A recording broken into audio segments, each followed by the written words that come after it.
Kia koutou katoa. Welcome along to our Waipapa Papanui-Innes-Central Community Board meeting today. We'll start the meeting off with our karakia, so I'll ask everyone to stand. Words are on the screen. Whakatake te hau ki te uru, whakatake te hau ki te tonga, kia mā kina ki uta, kia mā taratara te kai.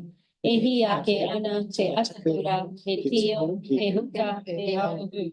Ti hei whaki. Kia ora. Good to have a full room today.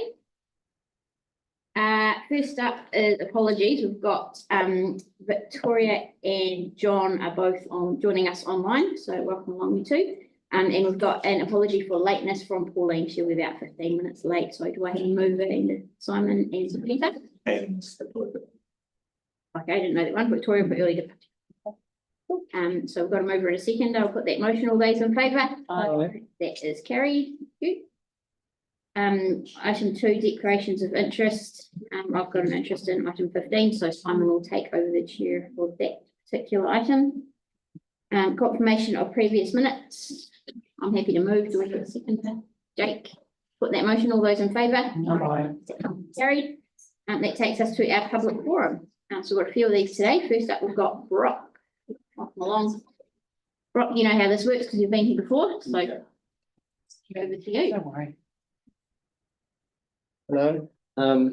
Early in May, you guys gave me some money to travel to South Carolina in the States to race BMX at the Worlds. It's really cool.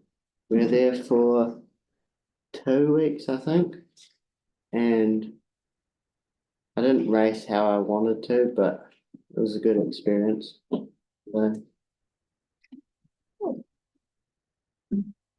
Short and sweet. Yeah. What else to say? It was good fun. Yeah. Emma?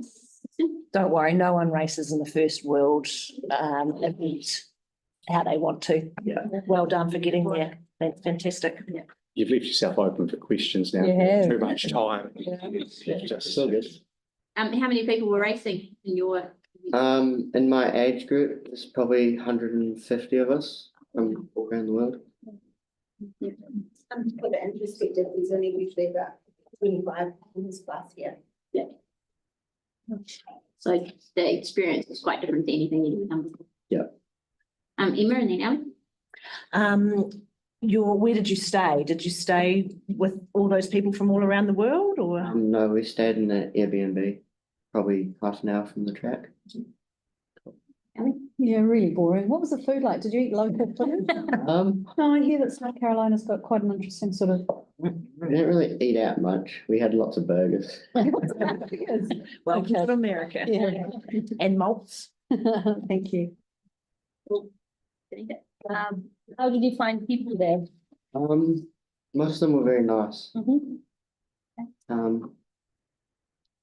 One little quick thing is Brock started racing at 6 years old in Canada, and just on a practice day, but just by chance bumped into one of the older riders that we used to work with in Canada. So it was a really special moment. Cool. Oh, nice.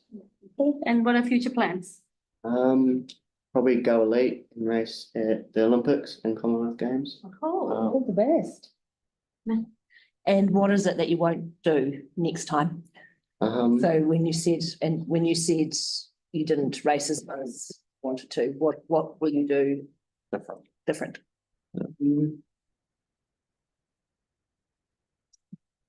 It's a tough one. You've got time.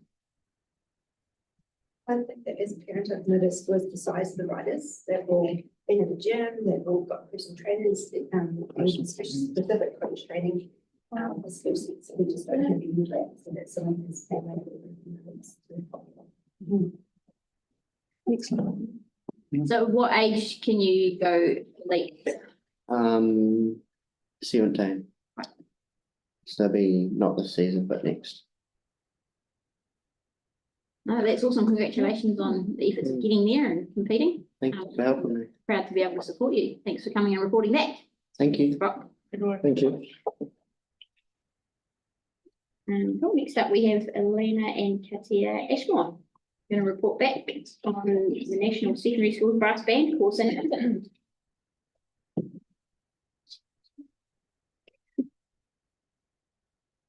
Welcome along. Sorry. You can go ahead. So we're Paddy and Elena. How do we change the slides?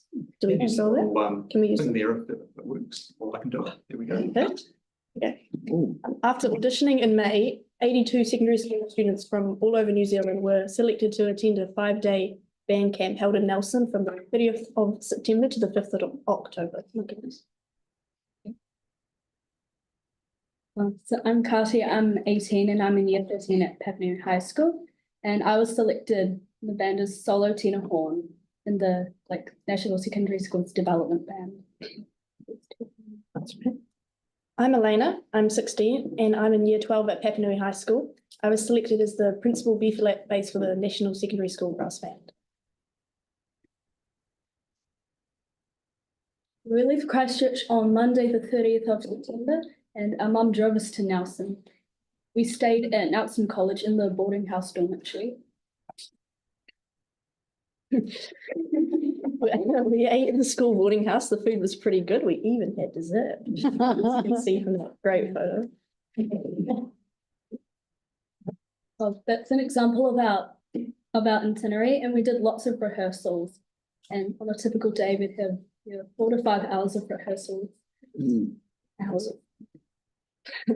As well as rehearsals, we had sectionals run by expert tutors, and we also had some ensemble competitions as well as other activities to kind of mix it up between rehearsals. And that's the conductor guy jumping. Getting quite into it. This is in that ensemble competition.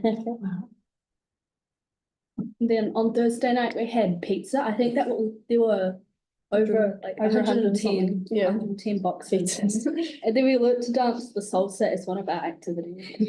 It's quite fun. On Friday, we practiced for the concert. Here is everyone wearing their NSSBB t-shirts because every year there's a different colour and we all wear the same one for the concert. And then on Saturday afternoon, we performed in a concert for parents and grandparents and members of the public. And each band performed about 6 songs, and both bands performed together at the end of a combined band. After the concert, there was a prize giving and I won an award for the best audition out of everyone in the band. It was a really busy, tiring week, and we learned lots from the tutors and got to know lots of other band kids from around New Zealand, and it was a great experience. It's great. Thank you very much for your support. Oh, great presentation. Had you ever been involved in anything where you had that intensive practice every day and Not long?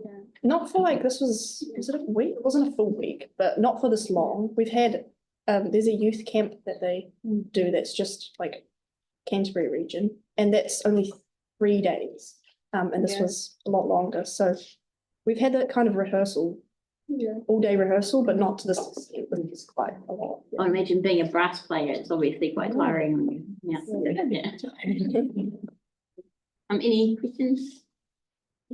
What were the surprise activities that I saw in your timetable? Yes. The first one was kind of like PE. There were different team building exercises. I think there was one that involved whacking people with a pool noodle. Not sure how that was team building. What's the second one? So, sorry, so based on that, the people that were there, I imagine that you will continue through with a lot of those people in your journeys. Oh, so So a lot of it's team building as well, yeah, because you'll join bands and things, New Zealand bands later on, and make friends. so this is an ongoing relationship that you'll continue to build. Wow, awesome. Any other questions? What are the plans next year? One of you is year 13, right? Cardi, I'm your Yeah, and what are you doing next year? The Um, musical? yeah, well, I'm planning on doing music in university, probably joining other types of band. Cool. Oh, that's great. Great that you had a good time away and hopefully you learned lots, and yeah, we're proud we were able to support you. Thanks for coming to report back. Thank you. One thing we forgot to add is that both girls play in West Brass. Oh, right. Yeah, well done. Thank you very much. Thank you. Thank you for coming in. Great, well done, Gil, thank you. Thank you. Next on my list, I have Northwest Sports and Community Hub.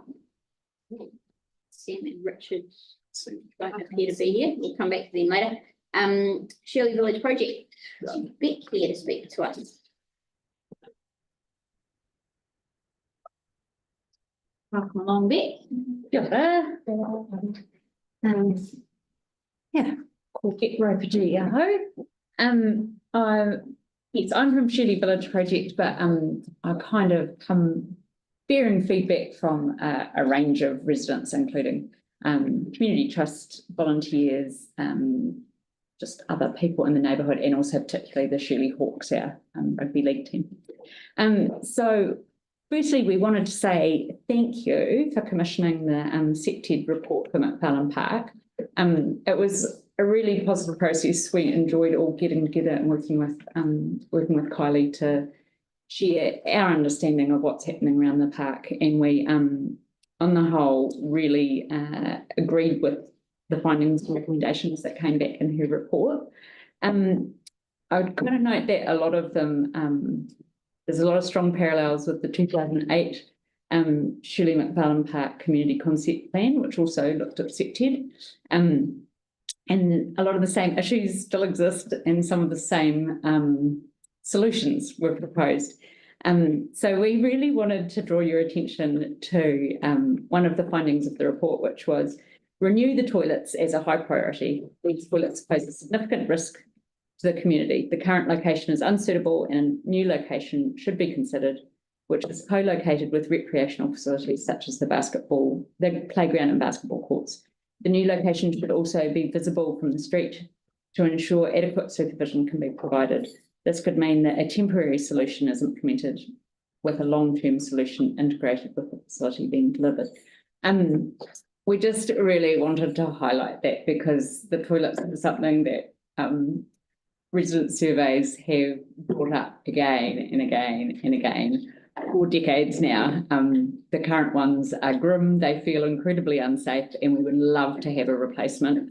And we also have some local artists who've actually not realising that there might be an opportunity to plug for bringing a rebuild closer. We have got some local artists to work up a design for the existing ones, but we would much rather put that on some new ones. So I've brought you a letter outlining what I just said, signed by about 90 odd residents, just to as I say, give you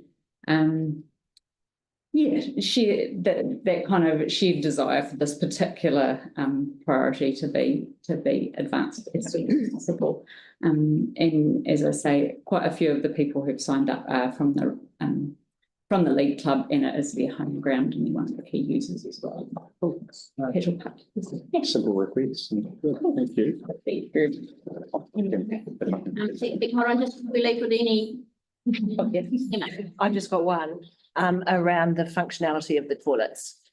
Are they actually functioning properly, though they don't look right and they don't feel right? Do the systems work and so forth? There is a flushing toilet. And what it's one? One for men and one for women. So there's one toilet in each, and then there's changing rooms. Yes, which is a separate structure. So I guess there's options around whether be located together. Okay. They're quite unusual. There's quite a few similar vintage ones where there's toilets, slightly bigger toilets attached to the changing pavilion, but in this instance it's a little separate block. There's kind of just a concrete cell. There's no visibility as you go in and out. And it was actually the site of a murder quite a long time ago, which people have never forgotten. It's kind of grim, and it is very much out of sight, and there's often evidence of rough sleeping, fires, and a lot of dumping in behind it. So it's not a great spot. Yeah. Thank you. Thank you. Just with regards to the next steps after we've obviously seen that SIPTED report. Our staff are going to organise a community meeting early November. So the board, a community meeting, with some locals, to get feedback on that report and discuss where we go from here. We'll look forward to. Sure, you'll be involved in that bit. Yep, look forward to having you and Shirley. Thank you. Thank you. In the meantime, could we get an approximate cost of what some replacement toilets might be? I think we've already had that for the other, sorry, just to jump in, but I think that was raised when we talked about Shirley Road. We were looking at replacement toilets there. I think that will be different because there was none there, whereas this one at least is. At least the infrastructure. Yeah. Oh, And we can certainly ask. Yeah. Might be good starting point. Can we have a breakdown of those costs rather than it's going to cost $4 million, please, because it would be helpful. Thank you. Right. Exaggeration. We have Rachel from Perth, right, here to speak to us. Welcome along, Rachel. Thank you very much. Kia ora koutou, ko Rachel Takoinga. I am the manager of Birthright Canterbury Trust, and I thought I would come and just give you an update on the last year, what we've been doing, what our operations look like. So I've put together a quick presentation. Is this my little clicker? Yep. Yeah, love it. Okay, so at the moment we have 6 employees, 4 social workers, and they are paid 1 administrator and me, and then we have this amazing team of volunteers. So our board are 6, nearly 7. We're recruiting someone else. We've got a team of 7 tutors in Christchurch, and they give an hour of their time to support our clients' children and helping them with their homework at both primary and secondary. And they operate out of public libraries and the university, that sort of thing. In Ashburton, you'll see in a moment, we've got a very large number of clients because there's not the same level of services. So we've got a team of 6 amazing family visitors who assist our social worker and pop in and out of homes and just check that everyone's going okay. We've got a fabulous Connect and Learn group that operates weekly out of the Phillipstown hub. And we've got 2 facilitators who are joyfully former clients who want to give back into the group. And they organise a weekly session for our families. And we've got 2 different people who write impact stories for us, which is an amazing craft, and 2 different people who come along to our events and just take beautiful photos for us, which is great. And then we've got this random group of wonderful people who, when we have like big events, are like, yes, Rachel, we'll come and set up your tables and do your tea and coffee and all sorts of things. So that's the way we work. We've just ratified a couple of weeks ago our strategic planning for the next 3 years. So our purpose is unchanged. We're really all about supporting families who are led by one person. We have as a vision that we want to see inspired and resilient families, and we want to see children being nurtured. Our 3 goals, which we've got a bit of a work plan around over the next 3 years, are there off to the left, about building a vibrant community, about strengthening a reputation and impact, and also making sure with the lens of our social work practice that we continue to follow the best practices required there. And then our desired outcomes are off to the right. And of course, we want all of these things, which takes a lot. So thriving families means nurtured children and resilient children, inspired children, parents who feel independent and engaged. Some of our quick statistics. We have 140 families at the moment and a small waiting list of just 6 families, which is about a 2-month process for them to wait until we can connect them with a social worker. We in Christchurch operate a system where we have a 2-year contract with our families. In Ashburton, we don't quite have that system because we've only got one social worker. Feels a bit mean to say goodbye. So that's where our family visitors kick in and support those families who are feeling pretty confident.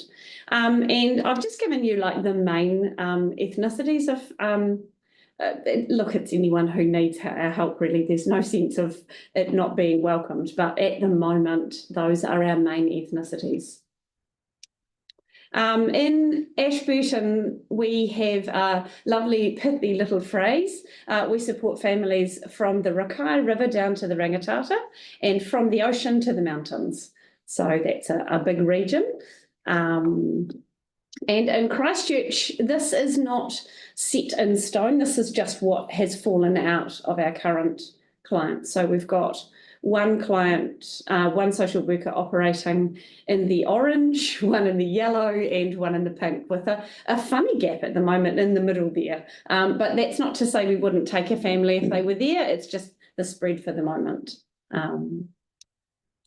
I'm not going to read all of this for you, but there's a couple of cases where I just wanted to sort of highlight some of the work. So one of our mums has been waiting a long time to go to CAFS with her little one, who that was after a year of waiting, and her social worker went with her, and that was a really stressful but important process for them.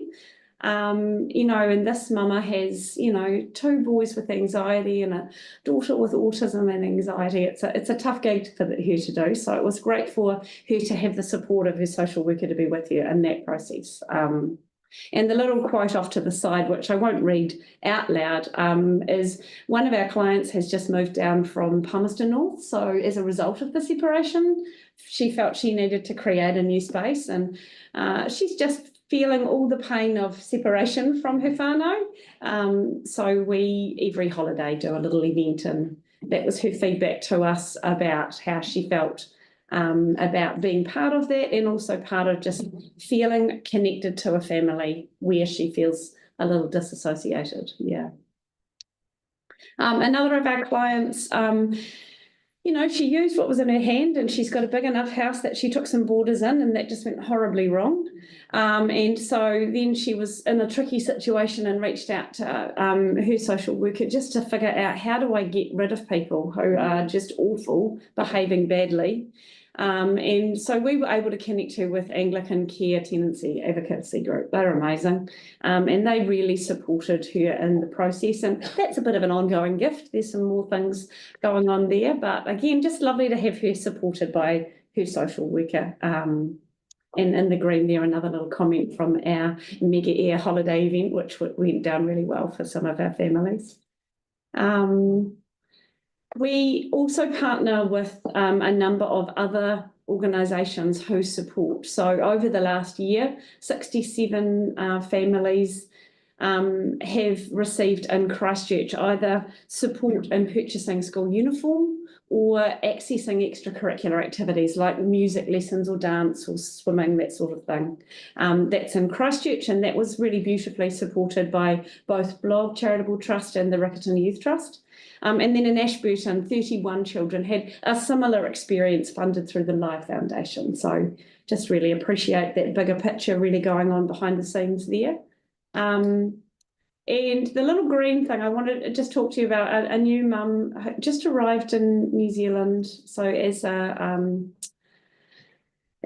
family, she doesn't speak very good English, and the relationship has been abusive for a long time, and only through really reaching out to us has she found a social worker who speaks the same mother tongue as her, and instantly has found the support and the ability to be able to move actually out of that relationship and start a home with her 2 little ones that is safe.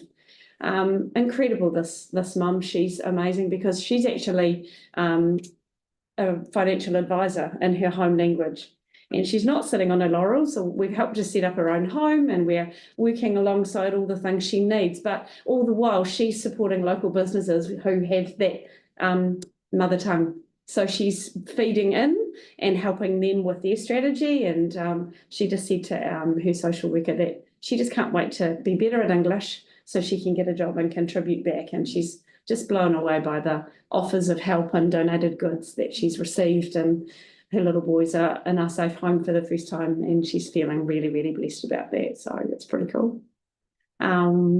This is a little example in Ashburton. So in their holiday program, we just took them to the local pool because it was so cold and rainy. And they had a pizza party and had fun in the swimming pool. And just that feeling of building community for that small group of families is just really special.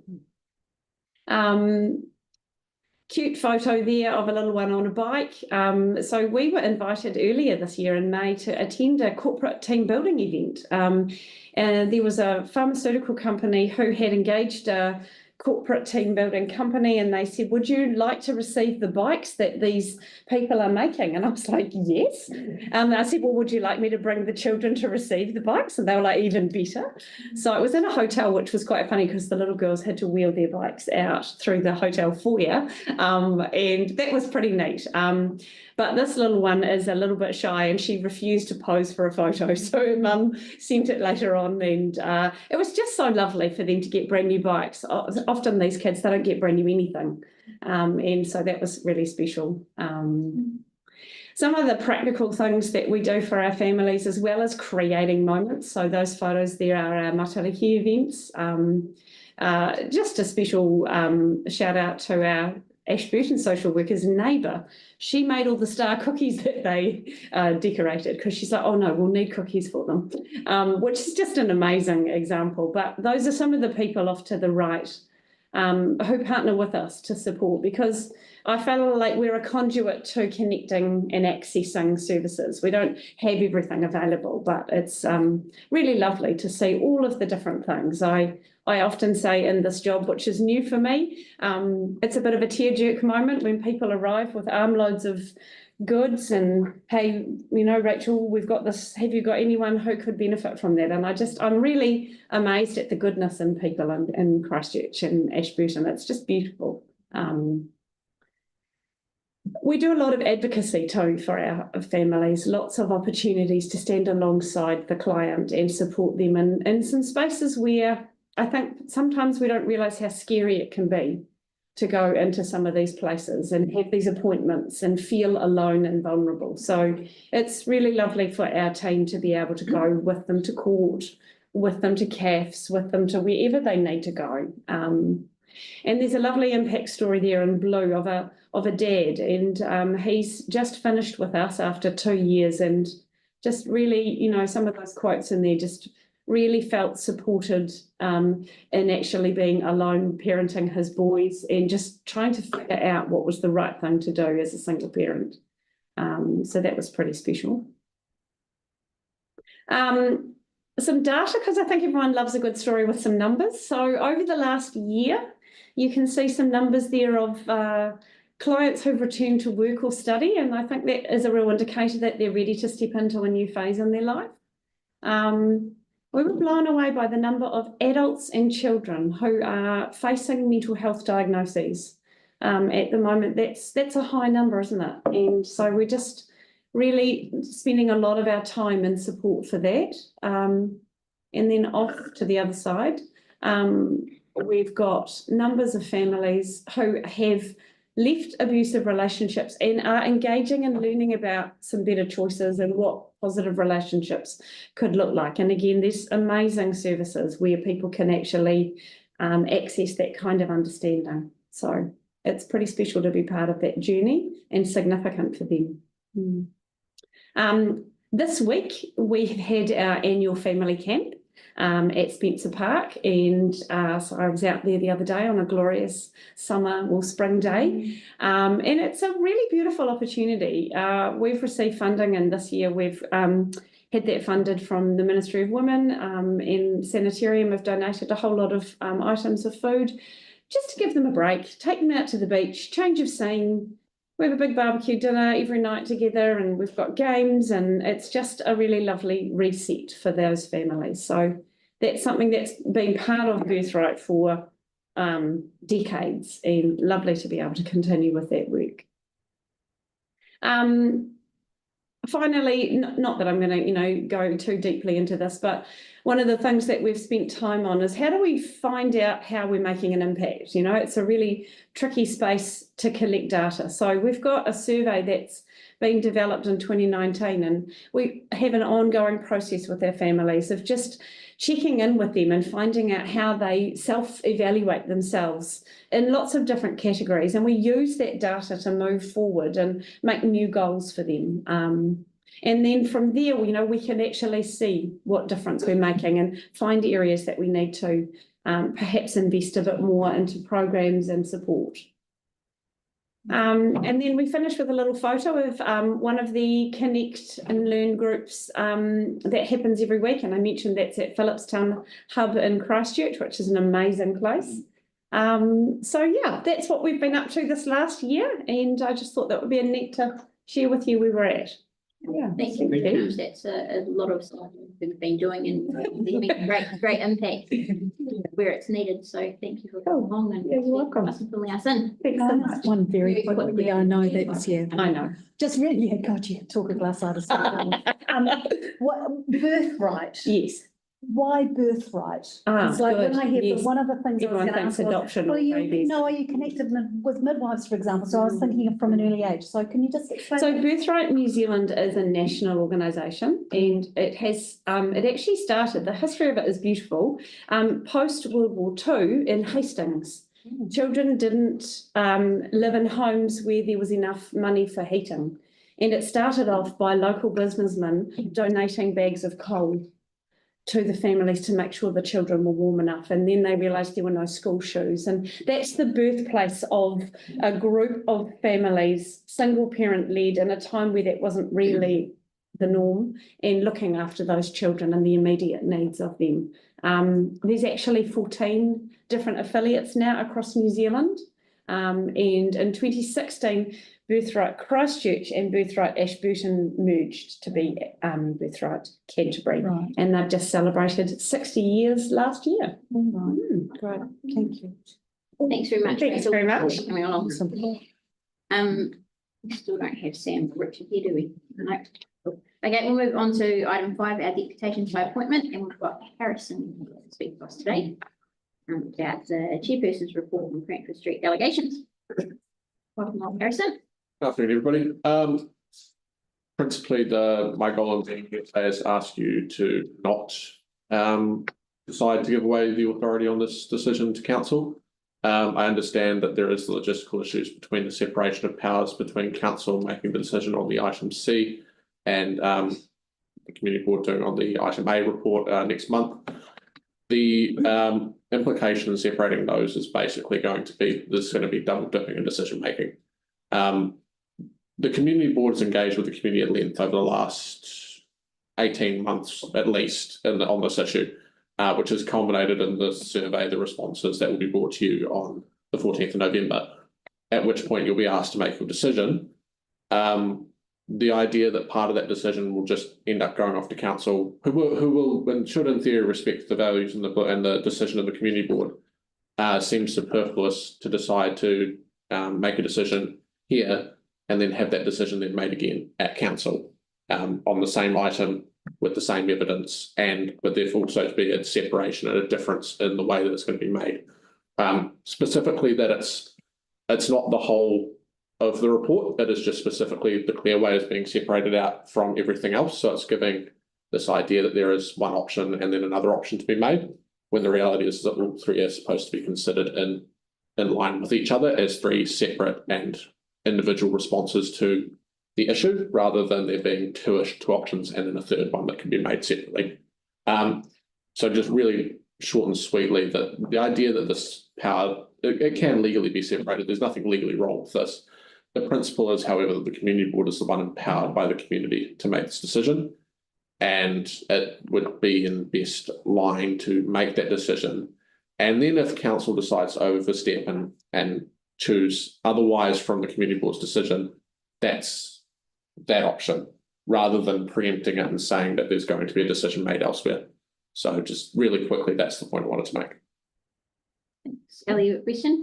Yeah, Harrison, are you saying that that the decision that if it does go back to council and stays with council as is being recommended, are you saying that the council will not be considering all three issues?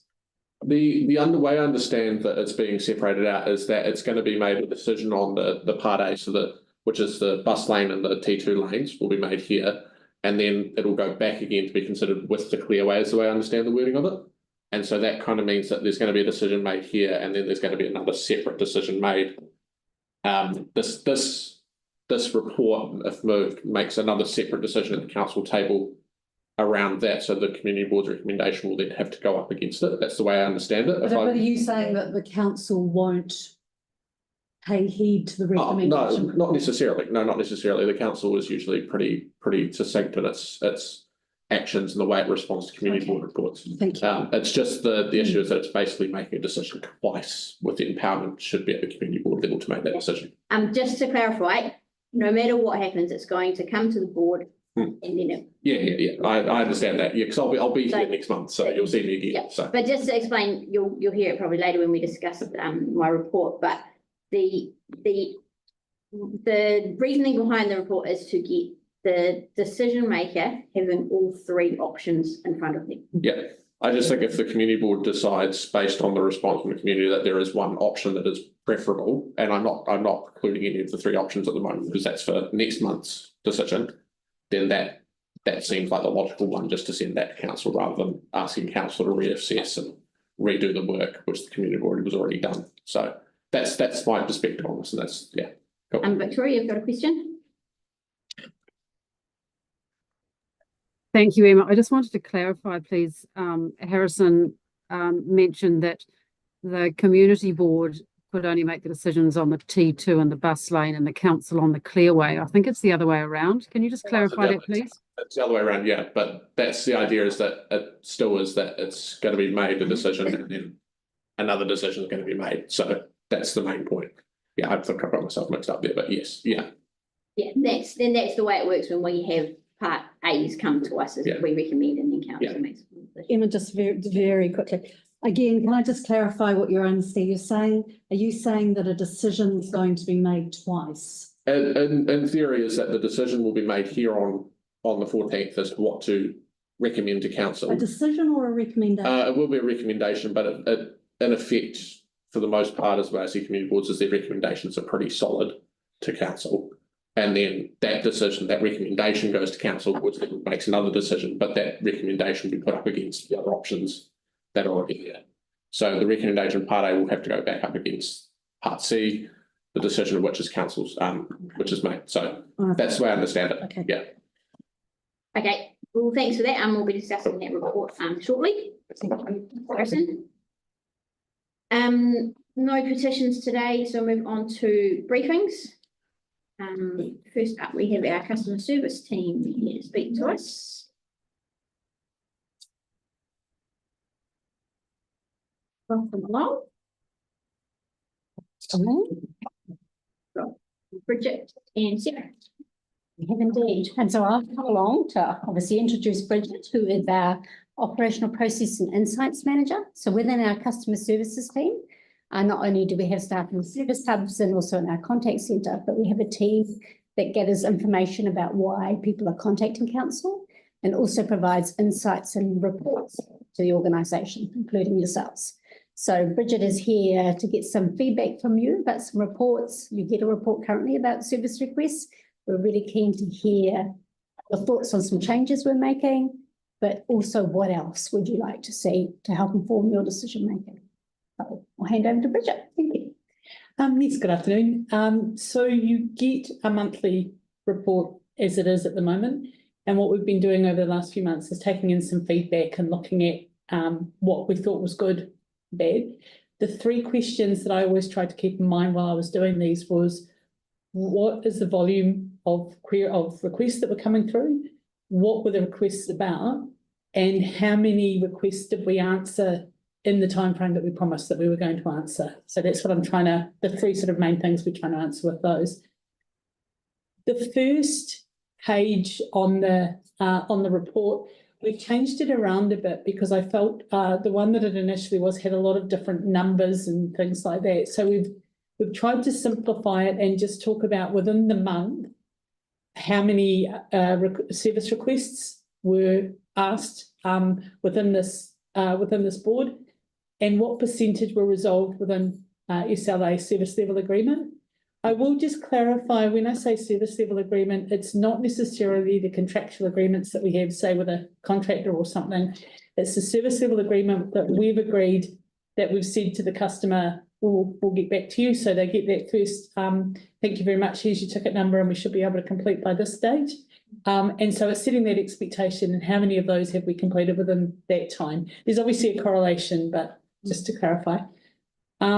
So just total number, what percentage have been resolved, how many are closed, how many are opened, and then down on the left you can also see programmed work as well. That's the recent improvement that we made. If something has been put on a program of work, often potholes in transport is a good example of this. So they'll close off a ticket because they've put it on a program of work to be done in a certain length of time, and now we have that information go back to the customer to let them know that. So that's what that piece is here. We've gone back and said, hey, we put it on a program of work. So we've closed off that particular ticket and communicated, but it's not technically completed as such. A little bit about where it's coming from. I thought it was interesting for people to see whether it's coming from websites, SnapSend Solve, or phone, email. And then we give you the top 10 object categories for that month as well. What you have, for people that don't know, you have an incident category, which is quite high level. So let's say perhaps wheelie bins as an example. And then you have the object categories under that. So for wheelie bins, it could be damaged bins, where someone wants to upgrade their wheelie bin and things. So it's getting at a reasonably granular level, but not too low for that. The other one just I wanted to mention here is these numbers will change. So if you go back and ask to see it again, because as more are being closed off for that month, of course, the percentage will change. So it's not a static number, it's a dynamic number. That's really what's being shown at the moment. And then what we've added for those top 10 object codes, the percentage of ones where the SLA has breached and been met, just on those top 10. So you can see how well we're doing within those slightly more granular level and where it's coming from.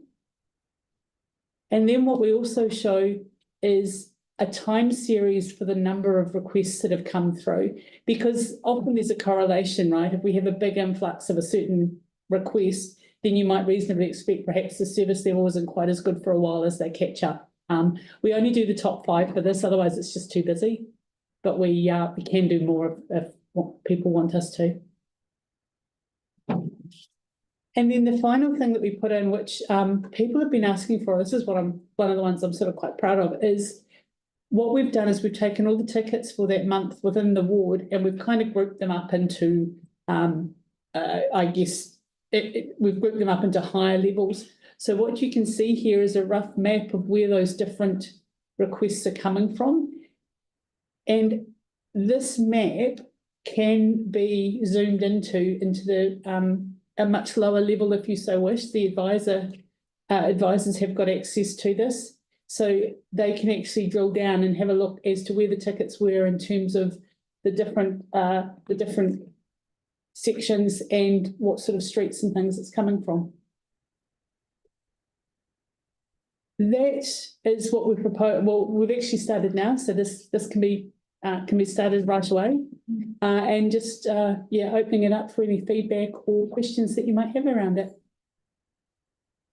That looks fantastic. Ellie, you got a question? Yeah, just I mean, I think the SnapSend Solve thing is one of the huge success stories, along with recycling bins and libraries and the graffiti team, actually.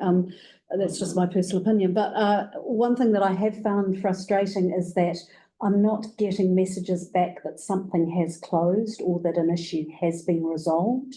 One example is the Westminster Street sign was completely stuffed. It was old and illegible.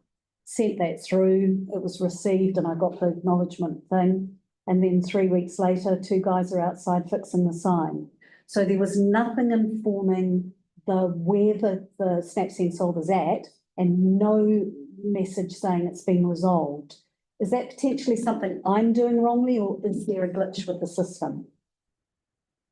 What we've found, it's really hard to specifically pinpoint, but what we found when we've gone back and double checked it, when Snaps and Solve comes through into the council hybrid system, another request is sent out and people have to then say, yes, I would like to receive updates. And I can send through a PowerPoint or What point does that message come back? Once it comes back, once Snaps and Solve goes to Hybris, and then there's a second message that comes back. So that's the one that says, thank you very much for here's your ticket number and here's the date. So the council's acknowledgement, I mean, this is the challenge with an external third party app. You get a ticket number from Snaps and Solve, you send it away, it integrates into Hybris, and that's then when you start dealing with the council. So to get notifications, further updates other than that acknowledgement, you need to tell us. Right. Which is another step, and that is a challenge with Snaps and Solve. Okay, thanks. Okay. Yeah. We need to build our own system. Yeah, we No, that's a really good one. Yeah. Yeah, the Digital Citizen Experience Program of Work, which is CSRs in it, won't it? yeah, and we are looking at what we do with Snaps and Solve going forward. Right. Because there are challenges. While it's a great app and used across Australasia, it has those limitations for us. Yeah. Okay, thanks. May, question? Well, mine's really about the limitation of Snaps and Solve as well as the categories. Yeah, I mean, the categories can be, they often don't fit what you want to report. And then through experience, I've learned that if you actually put the wrong category, it can head off into the lands and not get dealt with. So yeah, those categories, Yeah, and again, the challenge of that is we don't own or control. I just raised setting up of those categories. Yeah. Opportunity. Jack. So not on the Snaps and Solve side of things, but when you're interfacing directly with us via info at CCC, are we confident that we have the acknowledgement comes in, that's good. Sometimes I'll get a call saying, what do you mean by this? The photo was incomplete. Get a lot of those, and lots of incoherent stuff comes from me. But when something is scheduled, because my feeling is that people don't really care when something's done. They're not that demanding. They just want to know that it's on someone's list eventually. Are we confident we have the loop closing to say this will be done in the next month or 6 weeks or 12 months sometimes, I'm sure. Yeah. So when it goes on to a program of work, you'll recall we used to have that terrible situation where we were sending out notifications saying it's been done and it hadn't. Yeah. So we fixed that and said it's going on a program of work. What now needs to happen is to be able to close that loop when it's actually done. In 12 months' time. And that's part of the B2B or a separate asset project interface, because it needs to talk to the asset maintenance system to be able to tell us within SAP that it's done. Oh, okay. Yeah. Thank you. So this will be on our board website, this information. Yeah, cool. No, that's fantastic. It'll be on the area report, and I'll send the full version out at the start of each month. But there'll be just the one page on the area report. So. Yeah, still there. Great. Okay, thanks very much for that update and for the work you're doing. Thank you for your time. I'm 107, by the way, missing bins. We'll fix that. We'll find it. Yeah, it's been good. Missing. No, I got it back. Yeah. Right, so we've got another briefing. I'm sold. Senior Sergeant Roy Epley from the police. Perfect segue. You've seen Jake's bin.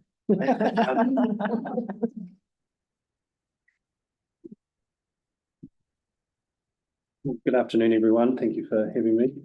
Senior Sergeant, Roy Epley's my name. I'm Senior Sergeant. Senior Sergeant wasn't the name my mother gave me. Do find myself introducing myself. Anyway, so Roy Epley's my name for those in the room who may not know me. My role is Christchurch Metro Community Services Manager.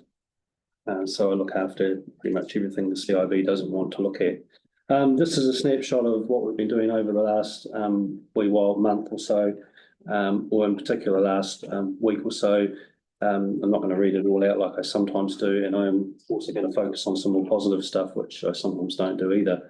But for a start, Friday, just recently on the 4th of October, you'll remember there was a reported incident at Johns Road where a 35-year-old male lost his life while repairing a tyre on a truck. So that was a sad event for us, not far from here. A sexual assault in Woolston, which involved an 18-year-old being offered a ride home by a person in uniform, likely a service worker of some sort, who subsequently ended up sexually assaulting the victim not far from her home after she refused to comply with some directions that he wanted. There's a level of intoxication involved in that incident, but not to this state where you would say it was the fault of the young woman who was only 18. But nevertheless, it's a significant event in her life and timely for us to be thinking about. And another incident in Hereford Street just recently, in the early hours of Saturday night, Sunday morning from Saturday night, where a 20-year-old male was king hit, and but for the grace of God survived, but could have easily been a homicide event where 2 male offenders have been charged with serious assault. And then on Sunday night, on the 6th of October, there was a burglary reported in Waireki Road in Burnside, and as a result, police were able to catch a couple of burglars who were well sorted with several instruments, walkie-talkies, gloves, head torches, all ready to commit further burglary. So that was a big catch for us within this vicinity. One thing that you need to be aware of, just as local government members, is that the pro-Palestinian group are actively out-targeting members of parliament at the moment, and that could extend to the sort of work that you folks do. So just be aware that while they're not necessarily violent, they will gather at locations where you might be, particularly in public environments, and they get quite a bit of media out of disrupting that. Again, they're not a violent group, they're just trying to get a point across, but they're making themselves into quite a nuisance from time to time. And that has been taking up an awful lot of our time of recent times as protests of one sort of another. There's been a couple of weeks in a row where nearly every day I've been running some sort of protest, sometimes more than one a day. Again, mostly disruptive rather than violent, but there has been an increase in counter protests, which have been even particularly around the anniversary of the attack in Israel on the 7th of October, which has just passed. On a more positive note, though, just in the general city and particularly this area, UB40 concert coming up in Addington shortly, Japan Fiesta, mates in construction having a boxing tournament, National Hui at Tuahiwi, a ride the Rakaya cycle race, Diwali coming up, and the Great Canterbury Duck Race. All more positive things that are happening, which also will take some of our attention, but for a better reason than perhaps normally.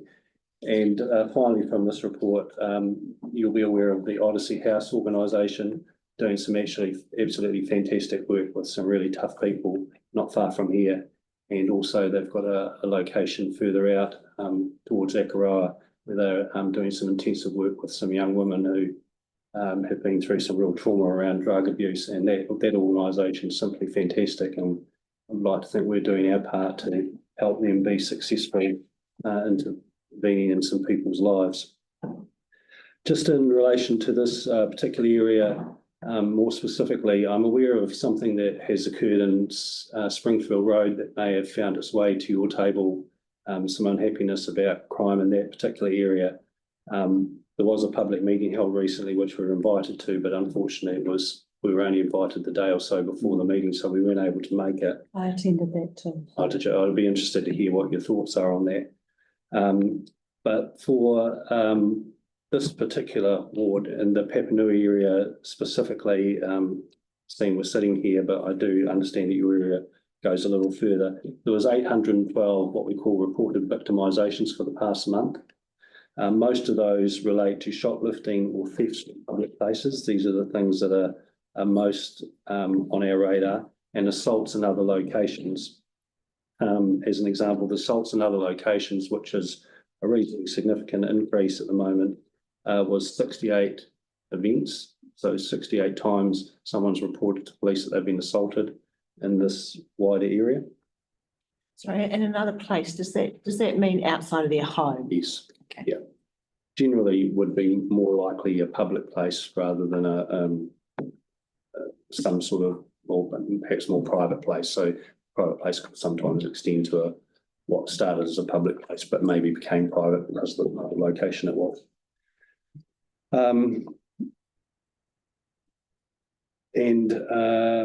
So shoplifting, theft and assault in other locations have been the things that we're probably the most worried about in that regard. The final thing around statistics is that 519 road policing checkpoints have been conducted in the Christchurch metro area in the last month, which is 16% more than what we might have normally done, and that's in line with the government demand to do more. Sadly, a young woman was recently picked up in the middle of the day who blew an alcohol breath level of 1,732, which is well over the 400 allowed with a young child in her car, probably a functioning alcoholic, which is a really sad event. Fortunately, though, that through the court system and us apprehending her, then maybe some help can be directed her way rather than just a prosecution. But that was a sad thing to see in the middle of the day. Maybe we wouldn't have picked that up on the normal course of events if we weren't trying to do an increase. And a really positive thing is that 3,974 times this month in the Christchurch metro area, police have stopped somebody for some reason in their motor vehicle, not for a road checkpoint, that's something separate, which is a 7% increase. And I hope that gives some confidence that the police are actually out there, what we call turning over, 3 Ts, turning over people who look odd to us in some fashion. Not all of them are criminal necessarily, but that's a good preventative action to be stopped at people and asking them about what they're up to. That's caused us some concern. The beat section, as you'll know, and hopefully will have seen out here at Papanui or in the central city particularly, also in Riccarton and the Palms area, are functioning well. Nearly the 3 sections are set up now, which I'm hoping will mean that people are feeling safer because of that. And two new divisions have been set up around youth, early intervention and gang disruption, which will, while it's centred here, will actually work throughout the whole of the South Island. Organised crime and the sale of meth is still a huge concern for police right across the country, but you may recently be aware that there was a ring busted who were bringing methamphetamine through in steel girders. 25 million doses of methamphetamine was within that quantity of meth that was recovered. That 25 million simply can't be for the New Zealand market. We just couldn't consume that much with our population. Having said that, we are consuming a huge amount, much more than you would probably realise. But gangs are not just gangs as we might have once thought about them. They're organised criminal groups, and they're operating transnationally. So we need to start thinking really differently about gangs and the harm that they're causing. Notwithstanding that within gangs there might still be some good people, and there'll be certainly some families connected to gangs that may or may not want to be there. But it's a real challenge for us as a community going forward. Just recently we've even seen them setting up encampments around whitebaiting areas in Christchurch for the season, simply because it's a place that they can function. They're buying and selling drugs from these locations. They're intimidating, standing over people fishing for whitebait because it's so valuable. So they're into anything that can make money, but it's all around drugs. And that's something we need to be real concerned about. As an example, here's a guy living in the Clifton area. It's got what we call alerts for firearms, expired driver's licence, escaping custody, drug supply, family harm, recalled due to a breach of parole after removed his GPS tracker, absconded, had been gone for about 2 weeks. He's believed to be sought after by other gang members for drug debts. He's got extensive history of escaping custody, driving, drugs, assaults and dishonesty, and this is a person that's on home detention living amongst us and sadly replicated by many more. So it's not all beer and skittles. While it's not all disaster, we do need to be super aware of what's happening around us. That's it in a nutshell. That's a really good update. Thanks, Roy. We've got a couple of questions, Jake and then Ellie. Thanks, Victoria. Thank you. Where are we up to with the neighbourhood policing teams? Do you know if they've been resourced to the extent they were before the beat So I think I don't know exactly what the situation is. At the moment, there's still the neighbourhood policing team based out at New Brighton, so that's Right. specifically looking at the Aranui area. The one for the central city, the Phillipstown team, is probably fair to say has been assisting with the beat section set up initially, because partly it covers the same area, but also the resources required. They've also been in the Phillipstown area for a long time, so it might be timed for a change from that area anyway, but I'm not 100% sure on that. It would be something we'd have to direct towards Lane and get a response. But suffice to say, I do think that they are not doing away with them entirely, but I think we can expect to see some changes. Okay, thanks. I'll follow up with Lane. Thank you. You could put it through the board. I would be interested to hear about Springfield Road though. Yeah. Just, yeah, I don't know whether I can talk to you and I can talk offline, or maybe I can. I had just a couple of questions that I had even before the Springfield Road. There seems to be a lot in the Maidaho, St Albans, area, nuisance crime. So young kids, we had a group come up our driveway and throw eggs at the house next door. I know it's not, the end of the world. But on Facebook, there was a person said, yes, we had them last week down our place on Springfield. Then someone said, yes, we had them down there.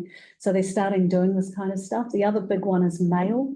There's a huge amount of mail that's getting taken out of letterboxes. I walked the dogs and did just a circuit of Westminster, Courtenay and St Albans. And the person had walked the same area because there were ripped envelopes in the gutters the whole way around. That came up at the Springfield Road thing too. They're looking for credit cards, obviously, or checks or whatever. I don't use checks anymore. So I don't know whether you hear anything about that, but that's a huge concern. And also people coming on to properties at night, scoping them. And a lot of the outside cameras are picking up people, trying windows, trying car doors, whatever, but there's a huge amount of that on Facebook pages as well, and that came out of the Springfield Road meeting as well. So I know you've been talking about some pretty serious, high level serious things. What's your concern and the management of these, let's call them lower level, but it's where you start, right? Yeah, well, there's certainly matter to the person that it's occurring to, clearly, and because of that, it matters to us. Firstly, though, I would say, and just in a little way of defence, that not everything we read about on Facebook is actually correct. So we do find that a lot of what's said on Facebook isn't actually reflecting what's gone on. Let me clarify, I was talking about video of people scoping properties, You'll remember that I actually read out, one of the examples was of two burglars who were actively just doing that. They were actually out there about and in the process of committing burglary. So that could be on another occasion, that could have been in St Albans. It wasn't on this occasion, but there are certainly people out there committing crime. House burglary, though, is way, way down. So I think that we can be confident that houses are harder to break into than they've ever been as they've become newer and the security measures have been strengthened, and I think that's good. So what are we doing about the ones that are left that aren't so secure, or the people that are involved in crimes such as theft from cars or houses, and that is really the only answer there is really the preventative measures. So some of that means that we need to be more active in the areas where things are happening, and for us to be more active in the areas where things are happening, we need to be having the matter reported to police. And as you can see from what I said today, and why I specifically chose Papanui, because I was thinking about St Albans, and so that fits within that group. It's assault, shoplifting and thefts from public places. It's not burglary. It's not thefts from cars. So those things are either not happening in the volume that people are concerned about by and large, or the numbers are not significant enough for us to be placing our attention there, as opposed to these other three things.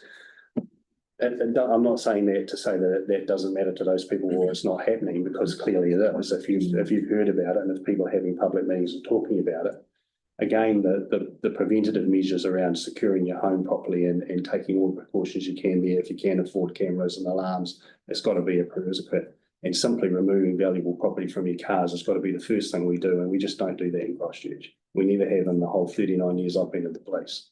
And that's primarily why thefts from cars occur. So how we can get that message out better perhaps coming from a community board concerned about crime in their area might be a tactic we haven't tried for a long time or ever. You do very good public information campaigns when it comes, and it happens every now and then, often around Christmas when people are away.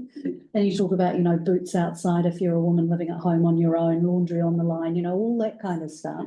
Hiding stuff in your car, opening your glove box and cigarette ashtrays so people can see there's not money in there. I haven't seen a police campaign, public information campaign on that for quite some time. No, and perhaps even at times it becomes a bit same old from the police. Right. And maybe partly because we only do roll it out at times that where we know that those sorts of crimes are more likely to be occurring, but maybe coming at it from a different angle potentially could help.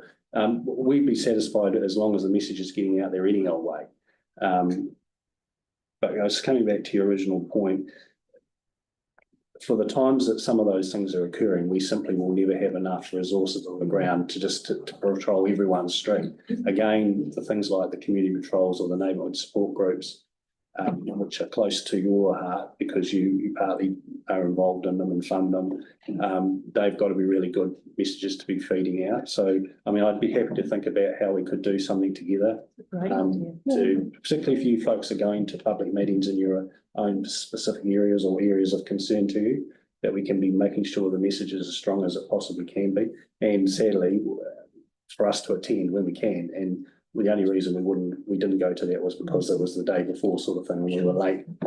We were late getting notified, and just couldn't make it. But I think we just need to keep doing our part best we can. I hope that hasn't been too evasive. That's been very helpful. Thank you. How many were there? Victoria, John, and Simon. Just quick questions if we can, because we've gone over time. Go Victoria. Thank you. Two very quick questions.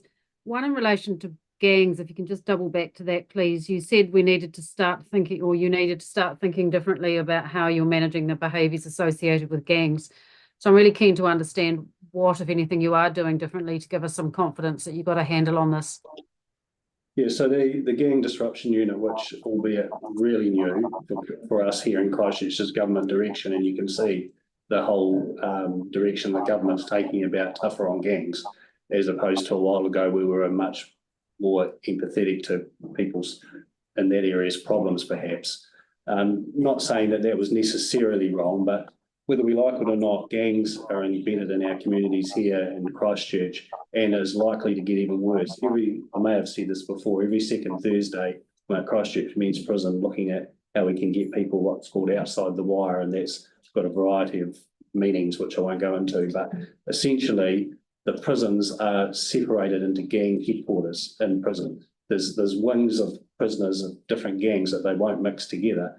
Many of those men are on remand here in Christchurch Men's Prison, which can last for nearly a year, sometimes even more. And they get different privileges on remand, which is why they stay on remand, which is why they're here, because we are now just a remand prison. We're not a sentenced prison.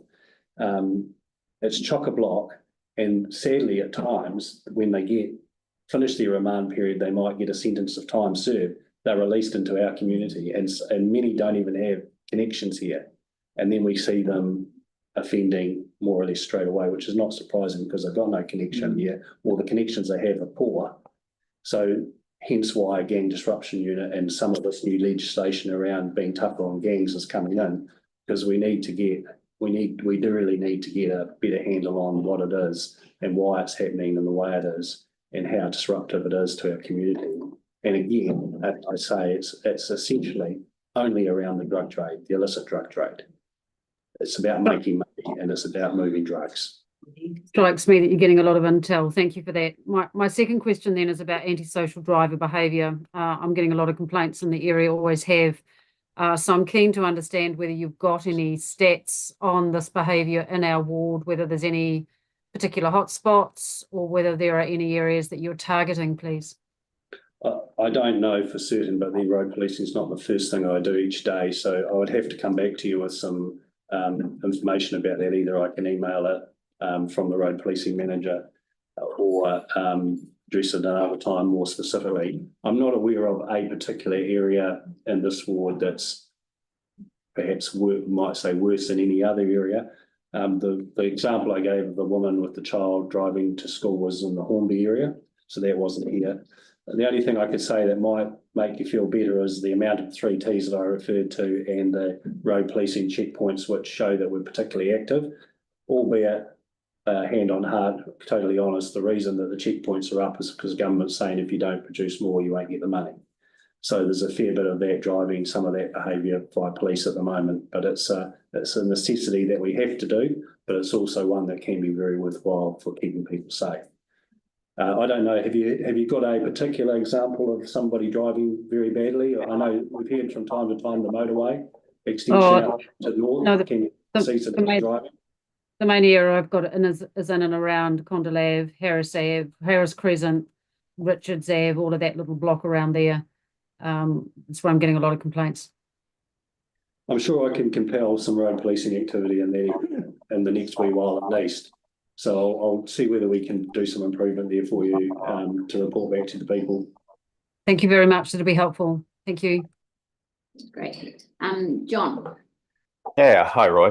Now, oh gosh, sorry, I've forgotten my question. Oh, I know what it is. I encourage people to report everything because in the past I've been reluctant and other people that come and see us are reticent about reporting things that they think are trivial and perhaps wasting your time.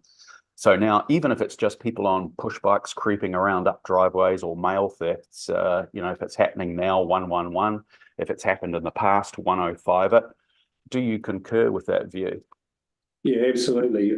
Sadly, though, sometimes 105 can be a real pain. You're on hold all the time. You've got to be dedicated, yeah. What is good, though, is I believe that this digital avenue happening there, you don't actually have to be talking to someone to report.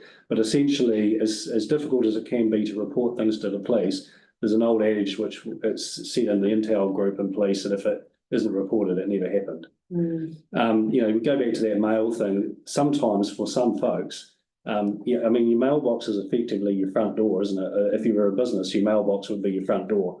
And if offending's happening right on your front door, it's pretty unpalatable. And sadly, the most of the people who are victimised by it tend to be slightly older than younger, because they probably are still used to receiving more mail than what I might be. I mean, most of my stuff comes through an inbox.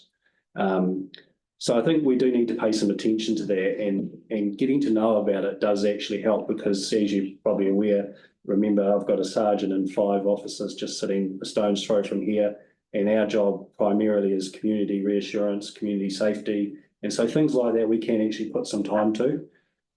So I guess even if it's not reported but you hear about it, I think as the last speaker said, telling me about an area that's of concern, Condell Ave, that sort of site for driving, Springfield Road or St Albans for mail theft, can be a way of compelling police in there too. So I think I'm happy to hear that sort of raw data, as it were, as well as the official stuff. But really, it's best to report everything in some fashion if you can. Okay. And Simon. Yeah, thank you, Roy. Just quickly, some positive feedback for you just from the Papanui area. It might be in relation to beat section, if that's a relatively new thing. I've heard from the Northlands area, both in terms of more management and also one of the youth organisations that has youth workers present there. They've really noticed a difference in that and have a real appreciation of the visibility from the staff.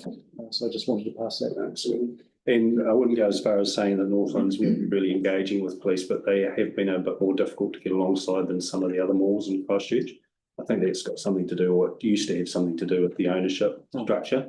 So I'm pleased that that's positive, and hopefully people are seeing an increase in police officers in that general vicinity, because one thing is absolutely certain: criminals operate according to crime science on a thing called routine activity theory, which I may have mentioned before, and they actually know where they are and what they're doing, and they follow patterns of behaviour based on where they're heading to and from. And so as in Ali's case, the mail thefts will be happening by a particular criminal who knows that area, walks that route, and probably even knows the letterboxes where he might be successful. So the more we can disrupt that, which often is about just having good numbers of police officers in any particular area, can make a real significant difference, or community patrollers or neighbourhood support groups keeping an eye on things, because guardians make a difference in communities. Thank you very much for that update. It's been really helpful and good to know that we do have that line of communication through to you. Yeah, anytime. Thanks for being engaged. I mean, you're a great board to work with, and we've tried to achieve some quite good things this year and some unique things. So Yeah, happy to be that's part been of good. it. Great, Thank thanks, you, Roy. Rory. Thanks, Rory. Right, that takes us to our staff reports. Oh, sorry, we need to note the information supplied during the briefings. So the mover and second of that, Ali and Emma. Put that motion, all those in favour? Can I be excused? Oh, thanks, Roy. Go. So all those in favour? Aye. Right, that is carried. Kidnapping, where does kidnapping sit? Right, staff reports. First one up, item 8, Son Street proposed temporary parking restrictions. Welcome, Sally Ann. Ali? I have a question, but I'm happy to move it. It makes mention in the report that there are 3 P3s. Yeah. One is shown as an existing. Yeah. And the recommendation from the staff is to have 2.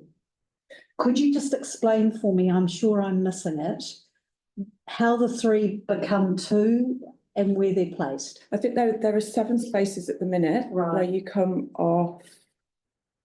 Yeah, there are 7 spaces there. They're just not all individually marked, and then we're putting in another 2 spaces in next to that, so there'll be 9 in total. So there's one, that big long run there. Yeah, that's what I was looking at. Yeah, so that's yeah, so there's 7 existing spaces, and then we're proposing to put the 2 in. So that's what the staff recommendations referring to, an additional. Yeah, it's to not- extend what's already there. Okay, thank you. Yeah, that's right. Right, Ellie's moved it, seconded, Pauline. Put that motion, all those in favour? Aye. That's carried. Yeah, thank you. And the next one, Vagues Road, B120 parking restrictions. Any questions for Sally Ann on this one? No, I'm happy to move it. Do we have a seconder? Simon? Put that motion, all those in favour? Aye. Carried. Oh, just one thing to note on that one. Will you let Marion College know that this is going in? Because it's probably effective. Yeah, I can do. Yeah, I think that would be helpful. yeah, obviously, yeah, of course, yeah, sure. School starts next week. Great. St Asaph Street. Any questions on that one? Happy to move. Jake's moved, Sunita's seconded. We've got that motion, all those in favour? That is carried. Cornwall Street. Any questions on that one? No. No. Like this shows you've written great reports and given us all the information that we need. I'm going to move it. Ellie's moved it. Awesome. Emma's seconded it. We'll put that motion, all those in favour? Aye. That is carried. Thank you very much, Sally. You won't even miss it. And then next one, we've got Sahan here. Take the report as read. Any questions for Sahan? This is the loading zone outside 329 address. Nate is moving it. And seconding it. We'll put that motion, all those in favour? Aye. That is carried. Yeah, I'm good. Yeah, time short. Yeah. Right, item 13 is my chairperson's report. He was there. Jacob was in my one. He's disappeared. Anyway, I'm taking the report as read, but just wanted to highlight that the main reason behind this is so that the final decision maker for this project has in front of them all 3 options to consider when they're making that final decision. So are there any questions? We do have David here. And we're trying to get Jacob back. If anyone's got any questions. Ali? The only question I had really was to clarify that, this isn't dissing staff, but I'm just saying the information we got from staff was incorrect, right? Just to be clear on that. About the going to council. All going to council. So the council only has delegation on 2 of the areas, and right.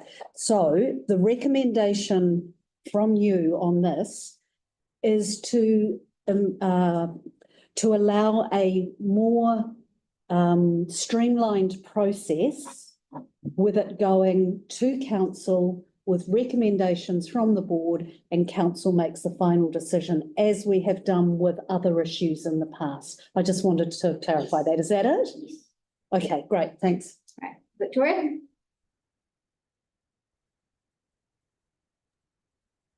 Sure. Emma, have you had any advice from legal on this? It has been discussed with legal, right? And what was legal's advice on your recommendation, if any? Jacob did the. Jacob, he No, went through to legal. We're struggling to get hold of Jacob. There's already a precedent though with the church corner stuff, the rivers and the old use, they gave the delegation to council.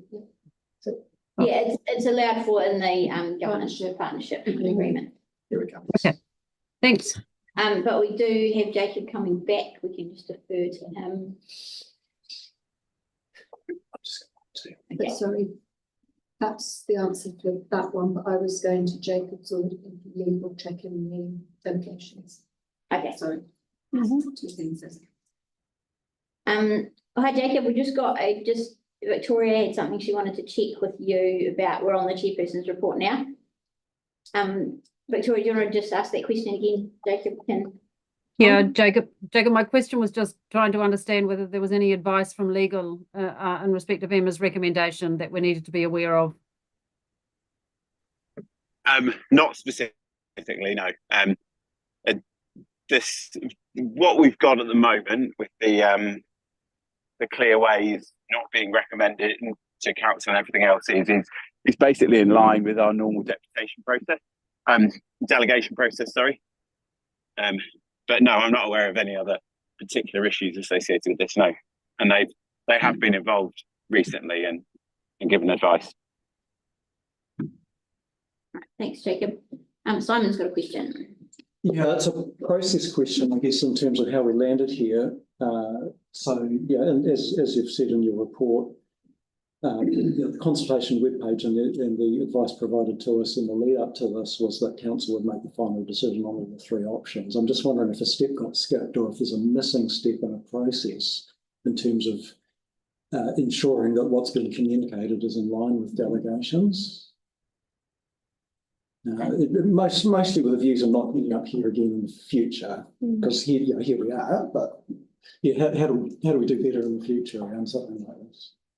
Yeah, I guess that's a question for staff. Is that something that should be done in a process before something goes out for consultation, Jacob? Yes, I mean, I think probably in all honesty, we should have looked it up. We believed it was a special vehicle lane, so all three would go to council. And it was only when we got into the resolutions that we realised that actually the clearway is effectively just parking restrictions. And that's when this came up. But yeah, I mean, there's probably an argument that something of this size and scale and its effect on the city should be metropolitan anyway. Okay, thank you. Any further questions? No. Okay, I'm happy to move my report. Oh, sorry, Victoria. Oh, Victoria, go ahead. Thank you. Actually, it was a supplementary on the point that Jacob just raised. Can he comment on why he thinks it should be a metropolitan issue and going to council as opposed to community board? Please. I think sorry, I probably shouldn't have said that. Sorry, apologies. I withdraw that. Thank you. Yeah, thank you. Okay. Right, so I'm going to move my report. Do we have a seconder? I'm happy to second it. Okay. So we'll move on to debate. I'll kick it off just to repeat again. We know this is an important issue for the local community, and I think because of that, I think we need to make sure we've got a really robust decision-making process and that everybody is clear on how this is going to work. I don't believe it takes anything away from us as a community board because we would still be making a recommendation to council, regardless of what option we choose. And then, as I say, council would then have all three options in front of them to make a decision on, which I believe would be best practice in this situation. Anyone else want to debate this one? Jake? I'll debate the opposite and just say I think we should make the call. Council gives us the delegation on making a clearway. And if we choose that a clearway is the best option, I'm fine with making that decision, but that's what, and that decision being made from the community board, of which we are entirely affected along several wards actually. And if we decide that a clearway isn't the best option, I'm equally comfortable making that decision here around this table, around the table of the community that are actually affected by the decision. I think that there's a little bit of a weird difference to council going on, and I'm certain, given that I sit around that table as well, that if the shoe was on the other foot, there wouldn't be the same consideration that the board is proposing to offer up to council. Yeah, so in short, I think we should make the decision. I guess I see it a little bit like an STV election. If we decide to put clearway in or we decide to not put the clearway in, well, we're still serving up a recommendation to council with one other option. I also worry about a skew in the decision. So if we bend over backwards to serve up the clearway option, even if we may not favour it or the opposite, we're kind of saying we have a recommendation, but we don't really care that much because we're bent over backwards to give you all three options. So yeah, I think we should just make the call to our delegation. Okay, we'll go to Victoria and then Pauline. Oh, thanks for that. The primary question for me really is about whether this recommendation of yours, Emma, makes sense. And to me, it's about, does it make sense for one body to have all the information before them and to be able to make a decision with all the outcomes and options available to them? And I think, of course, it does. And on the contrary, then to have only one of three options available at community board level and even two or three options available at the full council table just doesn't make sense to me, because I think we're setting ourselves up really to fail there. When I look at what is the problem that we're actually trying to solve here with this recommendation from you, correct me if I'm wrong, but I think the chair, you're seeing that there's a fault in the system here with the split delegations, and actually you're seeking to ensure that, as you said, we have a robust and effective decision-making process. And I think that your recommendation here in this report actually does promote efficiency and also best practice decision-making. And I think perhaps the other issue to touch on really is about when we look at best practice decision-making and efficiency, is this process the best use of our ratepayer funds, and is it responsible spending? Or because if we vote down your recommendation, then actually in most respects, then we are voting for duplication and inefficiency and wasting of ratepayer money. And I don't think that's a good look. I think the final thing for us to look at is whether we've used a fair and transparent process. And as you referred to in your report, the consultation document says that the full council would make the final decision on all three options. So it really does follow that we should be honouring that. And to do otherwise, really, at this late stage in the game, really undermines the integrity of the community board and also of the council as a whole. So you've got to ask yourself, how can we expect the public to have faith in future consultation and decision-making if we're going to be changing the process to suit a particular agenda? So we really need to ask ourselves, are we voting on common sense? Are we voting to support best practice and efficiency in decision-making? And are we voting to spend ratepayer money wisely and voting to support integrity of the decision-makers? So I can say yes to all of those things, and actually I'll be supporting this recommendation in your report, Emma. So thank you for bringing it to the community board, because it makes sense to me. Thanks. Thanks, Victoria. We've got Pauline next. Yeah, thank you. Look, I think from my discussions in the community is actually, despite what it might have said on the website, expecting the community board to make this decision. It's a local decision for a local community, even though it may have ramifications metropolitan-wise, if you like, I don't know if that's the word. Look, and our community board will be the ones hearing from the people. We'll be hearing from the submitters. So I think would actually take away from us if we gave away our delegation on this. We regularly hear the mayor from the mayor's chair in town saying that he would like to give community boards more delegations and lumps of money that we distribute, because the reason, we know our communities. So I think the community would actually be very disappointed if at this point we actually gave away a delegation instead of trying to obtain more delegations.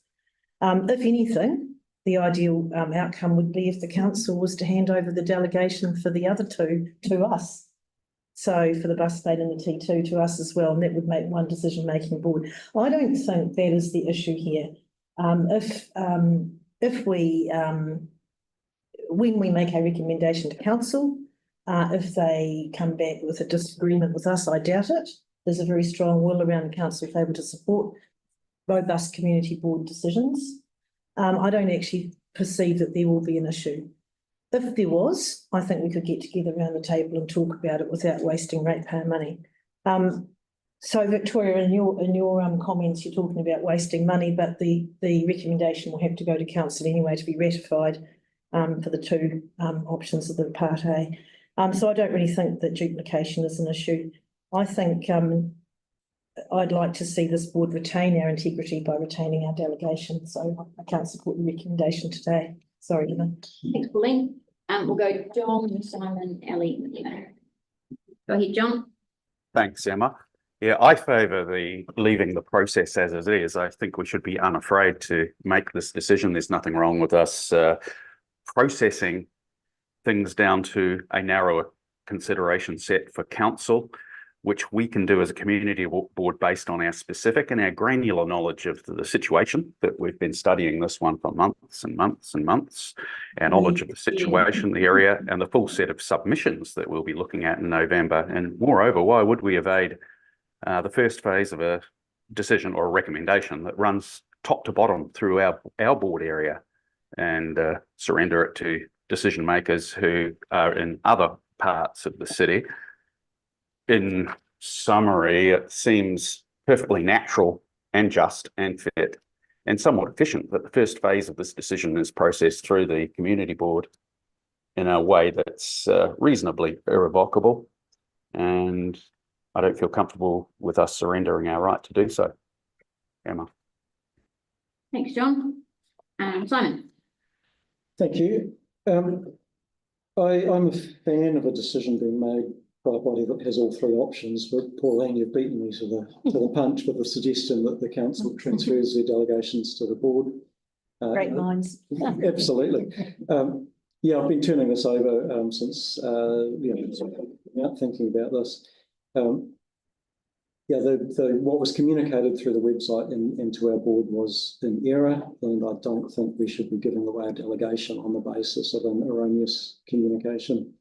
The most efficient way to get a result here is for a decision to be made at the community board table. And yeah, if there's real concern from councillors or staff, the encouragement would be, councillors free to transfer their delegations to us to make the whole decision. I would be really keen to see that.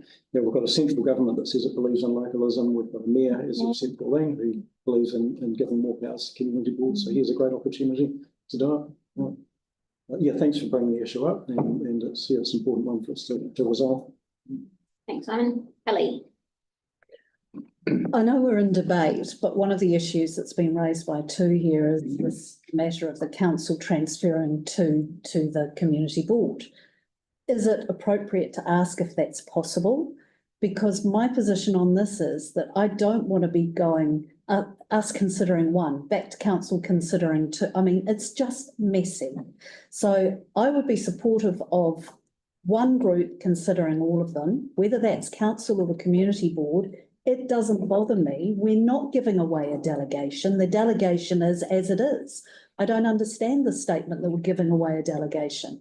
The delegations are very clear. As Pauline said, we will effectively be making the decision if the council makes the final decision, because they do what we ask them to do. You know, I think you said it would be unlikely they would change their mind. I doubt it.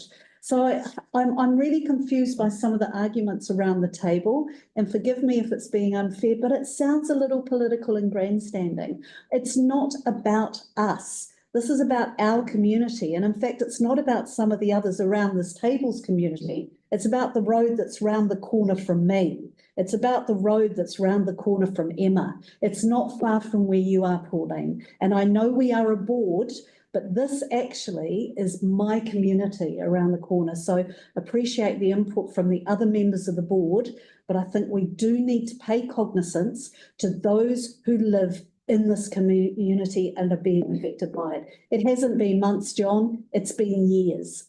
So I'd like to be clear, can this effectively can council say you can have all three? Is that an option? Yes. Because they can? Yes, all the delegations sit with council. So Absolutely. what can we do procedurally? I know we're in debate now, but I think that's a really important issue. I don't know whether my colleagues feel the same. I don't think it's in scope for this, Ellie. I think you just not cast your vote today. Well, that seems silly. If we could nail it I'm now. happy to change my recommendation and make it like a provisional on. I don't know if you can do that. Well, let's rather not look at what we can't or are unable to do. Let's look at how we can make it work. What I was just going to say Okay. is that we ask council to give it all to us. And if that fails, then we revert to. That's what I'm suggesting, because otherwise we are toing and froing. What's the problem? Let's sort this one issue out first. Are we willing to give it over to We're in council? debate. We need to conclude this. Well, hang on a second. Emma's just said, are we willing to give it to council? That becomes moot if the people around the table are happy, if council passes it to us, all of them to us. You guys are in debate. The motion's been put, it's in debate. I'd say in terms of procedure, I just see a timing issue there, that even if that was possible, it would entirely throw out the whole decision-making process of the timing. We've got people lined up to be heard and a process set in place. I didn't understand that. What are you saying about the people who are talking to us on these submissions? Timeframes. Yeah, in terms of getting the advice, or even if it was referred through to council, there's not time, there's not meetings in that period, it would entirely change the process. I don't understand. Wouldn't the council just say you can consider all three? They'd have to do that at a meeting with advice, and that would come through way after when this board's Mark saying it would be able to go to council and back to us before. 6 weeks for November, 3 councillors, you go talk. So it does have to go to council, does it? And I think that would definitely be legal advice. It's got to. Why does it have to go to council? It's a council decision if they want to give up a delegation. Yeah. They would be doing the same. So they thing have to we're make doing. the decision. Yeah. I see. Like, Okay. you know, They have to make that decision. Wait. Okay, right. Okay, well, I mean, in that sense, in that case, I would, I do support your report, Emma, and I think that all three should be at the council. We are not giving away a delegation. We make our recommendation, as we have done on many issues before. We are effectively making the decision by advising council or making our recommendation clear to council, and I think that's what counts. It's not about us. It is about being effective time-wise and cost-wise, and it's about one group considering all three options. This is not about us around this table, and we can recommend to council what they make the decision on, and I don't see why we shouldn't do that. Thanks, Ellie.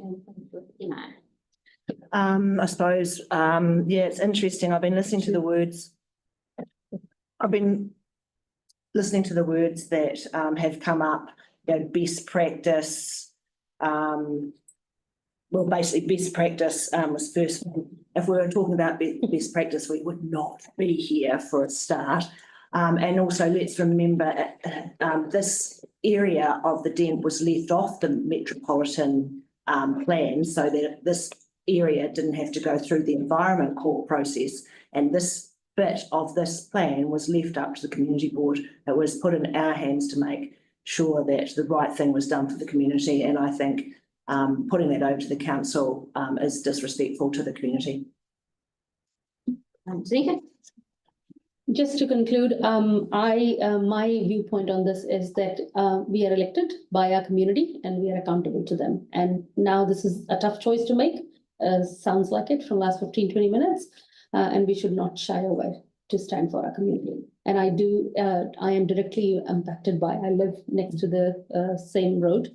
And what I know is that we will be facing our community members face. And if we today let go this, I'm sorry, they would not believe in us, that you had the chance to make change, which change they have waiting for years. And we did shy away from that. So I would not be supporting your recommendation. Okay, I'll just finish up by rebutting a couple of those things. This is not about us being unafraid of making a decision. We make a decision either way, whether it's their final decision on a clearway or whether it's a recommendation to council. We as a board get to have our say, we get to hear the community, we get to take all that into account and then make a recommendation.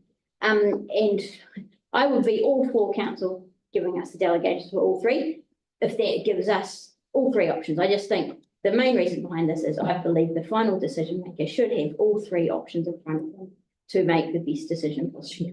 So I'll leave it there. So we will put that motion. All those in favour? Aye. Aye. Against? No. Great. And you guys want that noted? Yes, please. Yes. So that was everyone except Ellie, Victoria and myself. So it's lost. Yeah. So me, Ellie and Victoria voted in favour. Emma, could we have some advice from staff what this adds to the process time-wise, please? It doesn't add any. Nothing? No. Okay. It just shapes the report that comes to us next month. It actually could make it quicker. If we decided on a clear way, it would make it quicker and much cheaper. Right, move on to item 15. What's the? Emma, we're on the next topic now. Item 14, the discretionary response fund application for Richmond. Take the report as agreed. Yeah. Yep, Sunita moved it. I'm happy to second it. Put that motion. All those in favour? Aye. Carried. Item 15. I'm standing down for, so I'm just going to take over this one. Thank you. Thank you, Trevor, for your report. We'll take this one as read as well. Checking if there's any questions for Trevor. No. Anyone online? Sorry, I can't see your pictures at the moment. Just speak up if you're.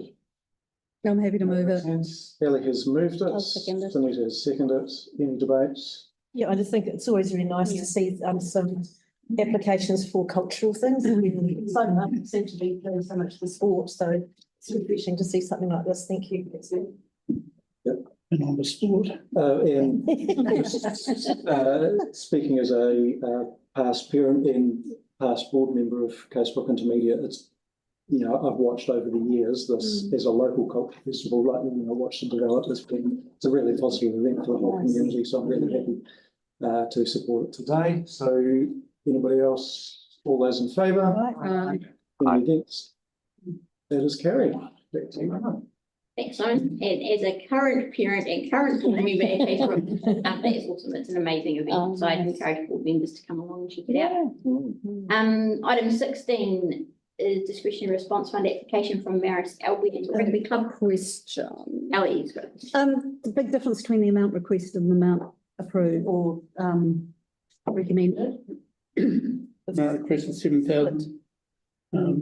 Emerson Waimara here would have granted 2,000 on Monday. Right. Okay. It leaves the organisation the ability to fundraise. And you have as a confidence that they will. as a Okay, that's contribution towards it. fine. Okay, that's fine. Thanks.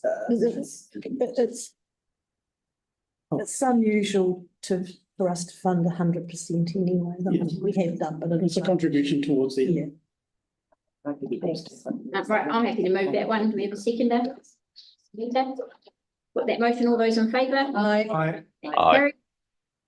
Item 17 is community projects fund, and this is around our community-wide garden awards. So we looked at this in a previous meeting, and we've had advice that we could look at moving. It's up to us how often we hold the award. But the staff recommendation does stay the same because that's what was already on the table. What stays the same, sorry? The staff recommendation that we allocate 1,500 for the coming year. that's the alternative. And then we've got an alternative there is to consider the Community Pride Garden Awards project every other year and make no allocation to it this year. Okay. I'm happy to move the second one of them.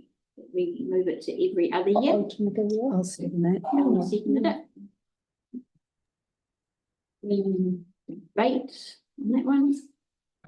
Oh, I don't support that. I'm a real fan of the garden awards, even though the community pride ones do tend to be the pretty flowers, but they're an incentive for people to actually make the city look really lovely and be appreciated for what they do. And I mean, you probably find walking around the streets at the moment, it's just gloriously gobsmacking how beautiful some people's gardens are, and I love to recognise that.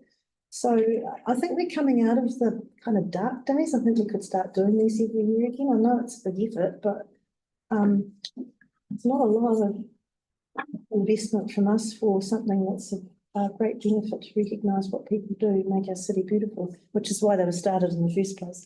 So I'd support every year actually. But happy to hear what others think. Yep. I don't think we do get great benefit from it. Actually, I think a lot of people have beautiful gardens and do a great job with their gardens, and we see people's gardens and we all talk about other people's gardens. And I don't think we need to be putting $1,500 in every year to do that. I don't think this is not very visible. It's not very visual. From a comms perspective, don't see it much. What I do see are the gardens on Facebook and in our streets. So that's why I think that we just have to cut our cloth. And I think that, what do they say? You take care of the pennies and the pounds follow. And this is exactly an example of that. I just think we have to make some tough decisions. Jack. Yeah, just thinking about my grandfather, who was a much lauded garden award winner. It actually, people that have gardens, they tend to be quite old, and this is something to look forward to on an annual basis. Yeah, but you're not as old. Yeah, I just think that for a lot of people, their garden might be all they have, and this is their one annual recognition of that. So, yeah, I'll support that. You meant to do something? Well, I think if we're going to do it, then yearly it needs to happen yearly. Otherwise, 2 years is too long a gap. But my issue is how that money is spent. Again, looking at equitable outcomes, those that can afford to buy a garden, to put plants in their garden, versus those that can't. I'd love to be seeing us pick a street each year and put $1,500 into the gardens of the people in that street, rather than the way that it's being done now. So I think, again, I'd really like to see what our project actually is that we are doing. I mean, I like the idea of doing something, but I don't know if the Garden Pride certificates are worthwhile. And also, I think some of the issues around gardening, the sustainability, the watering, things like that. Maybe it's time just to look at something, change the focus of it a little bit. So, but yeah, generally, I'm more yearly instead of 2 yearly is probably what I should have said in the first place. Thanks, Emma. The reason I'm supporting this one today is because I think doing this yearly has done its dash. We've seen it's the same people that receive it every year, and I don't think it's money well spent to be sending out those certificates to the same people every year. I would rather see us give $1,500 every year to a community group to somehow beautify the area. I think we would get much better value for money looking at something like that.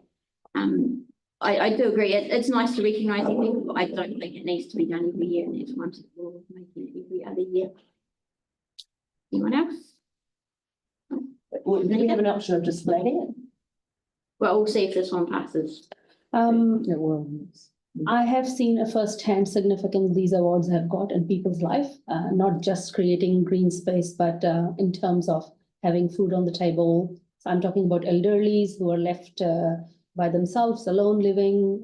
This is their way of engaging. So it's not just the physical health, mental health as well. So I see this as a real valuable, and I'll be supportive of every year. It's just flowers though, Sunita. It's not a food. Yeah, okay. It's the involvement in the gardening. Okay. So process-wise, those wanting to support annual, we just vote against 3 and it would revert to annual. would it? I think we've got a motion on the table for the highlighted, and I think if someone wanted to do the original, that they would, second one. An amendment. Foreshadow. Foreshadow. Yeah, foreshadow. Yeah, because so that if this one loses, then I'll foreshadow annual. Okay. Yeah, I'll second it, yeah. Okay, so we'll put that highlighted motion. All those in favour? Aye. Right. Oh, we've got people online. Can't see Aye. anybody. No. Oh, Victoria's left. Yeah, no, you're saying that. John, you said aye to biannually? Yes. Yes. So I'm that's saying no. myself, Sorry, no. Simon, Ellie and John. Biannually every year, is that what it means? Biannually is every second. Oh, okay. It's 4 all. What do we do? So that means it doesn't pass. Is Vic not there? Victoria's gone. Okay. The status quo then. So, yeah, So Jenny says the original interesting one.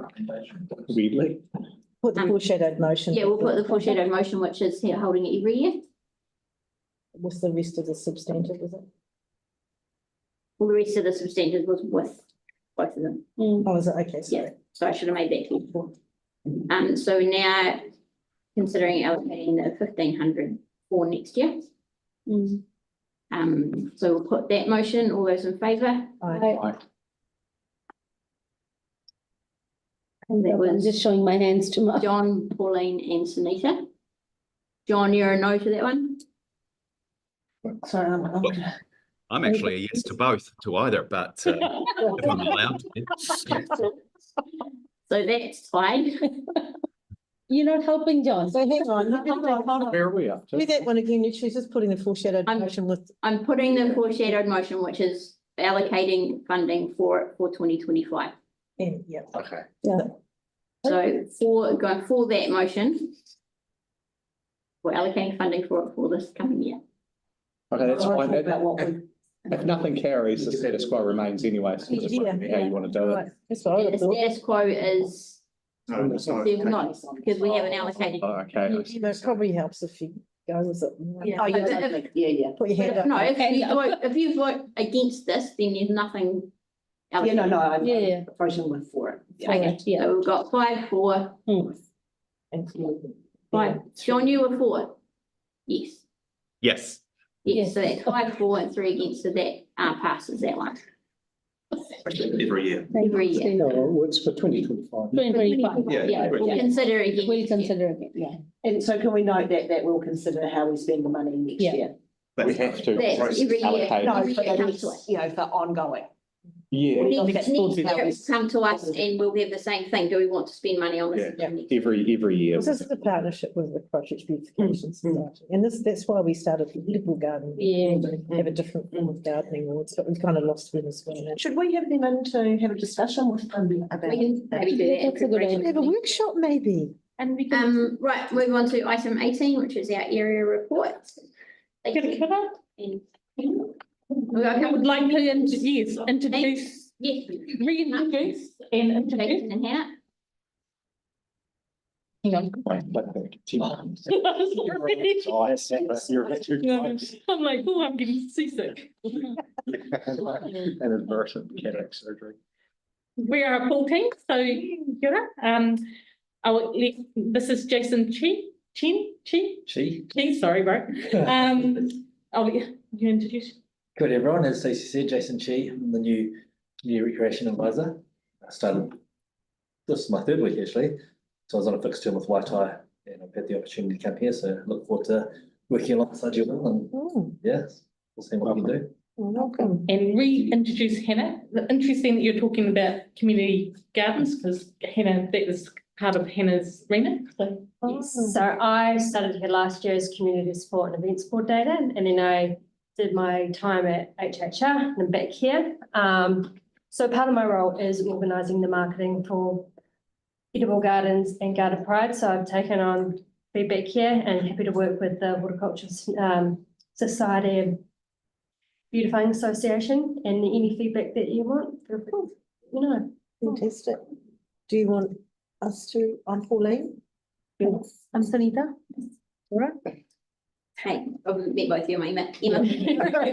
Yeah, Simon Britton, Deputy Chair in Papanui, board member. And I'm Emma T, Emma Twidell. Ali. And Jake, finally. Yeah, so welcome. Yeah, nice, fresh face, all team. Yeah, so we have our action-packed area report. We are happy to take any questions if you have them.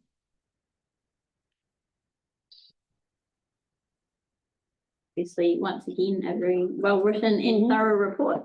No question. So we just go on to the last community service award. Is it the one that you're doing? One more. Yeah. 1 month ago. Which is when? November, isn't it? that's, Sunday. Yeah. Yeah, thanks again for a great report. Yes, thank So much you. information in there. Thanks, Mark. Emma, there was just something in there about the aggressive begging. And I don't know whether that's more of a question. Yeah, it's a shame we don't have a board only time where we can actually just bounce some ideas around because I'm kind of missing that. Do we know where we're at with that with regards to Edgware and Stanmore Road as a group? It's in the 6 months thing. Yeah, but where are we at with it? We don't, it'd be good to have an idea of 2 months. who's talking or are they on track? So John Slaughter, who is our, I want to say safety, I'm not sure what his title is, but he's the safety advisor. Council or? Council, right. council employee. Yeah. Part of Gary Watson's Oh, team. yeah. So he is liaising with the mission, the 2 community workers there. He's giving us feedback, and when it's time to report, we can give some evidence, their anecdotal feedback and some evidence that we have. It would be really good to have some sort of update during this period, because I know when we raised it and discussed it, we kind of went 6 months, but if you could do something a bit quicker than that. And I know that there was feedback from staff that there's workload and that it may not be able to be top priority, but it would be really good. I mean, I'm very wary of going, yeah, go for it 6 months, but it would be helpful to have some sort of feedback on what's happening, who's talking and where We they're can at. take that. That would be great. All right, thank you. Ellie. Anything else from that report? Oh, just excellent photos. Really, really cool. It's great. Yeah. Right, well, we need a mover and a seconder for that one. Emma and Ellie, that motion, all those in favour? Aye. Carried. Thank you very much, team. And finally, item 19, members' information exchange. Simon. No, mine was a question anyway. So in relation to the works that have been underway on Hillwood Road at the rail crossing, it's not knowledge or the contractors that were involved in delivering that and completing that to the schedule, but especially just wanted to acknowledge the council project manager who this week, I communicated with council on Monday afternoon. I've had some feedback from the community that pedestrians crossing the Hillwood Road at the railway line in fact be less safe under the, we have an interim configuration. The signals have been put in but not activated. And at the weekend when the road reopened, there were no markings on the road, there was no painted median, and I think it left pedestrians, including me, who tested it out, feeling more exposed when you're crossing still a very busy road, no signals to assist. I put that through to council. I put a ticket through directly to council about that on Monday afternoon. By Wednesday afternoon, the median painting had been reinstated, and there's some temporary bollards there as well. And it's a really positive result. And thank you to the staff who were involved in assisting with that and responding to the ticket. From there. Should we take that back from the board? I think it's really important. Yeah, thanks staff for getting onto that really quickly. Yeah. Ellie? The traffic around Langdon's, Sawyers Arms, Sissons is just becoming horrendous to the point that intersections are closing up. So that's because of the roads being closed. It's been going on for quite some time. It's been going on for about 2 or 3 months. It's got worse with the roads that are closed.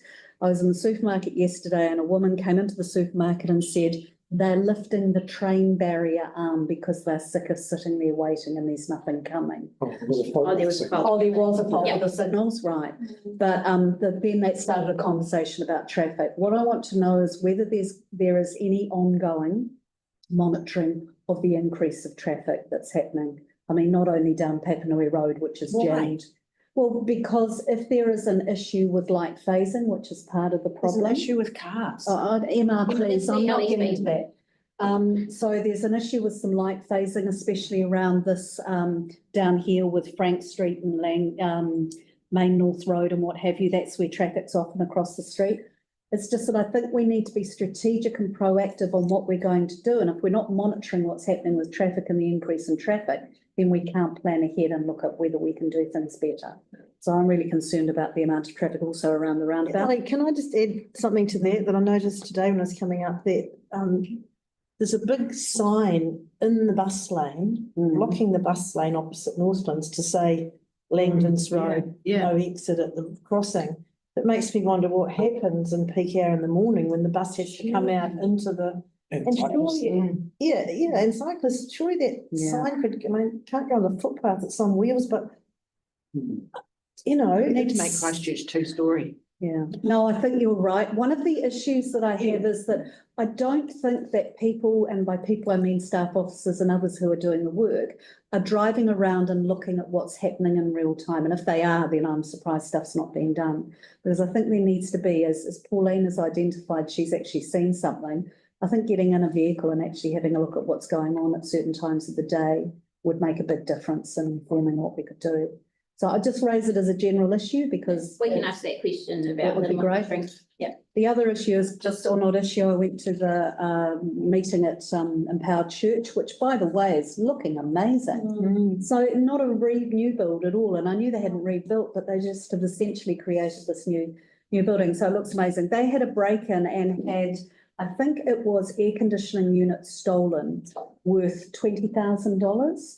And they weren't insured. So they've had a lot of problems there. They've now got cameras in and so forth. They might have been insured. I might be speaking out of turn there, but I thought they might have not had the right insurance because when you're doing construction. Yeah, that's right. It's works insurance, So there were around 18 people at the meeting. The main concern was coming from people who have got strangers sort of sifting around their properties, opening gates and that sort of thing. And there were a number of people who live on their own and they're feeling quite unsafe.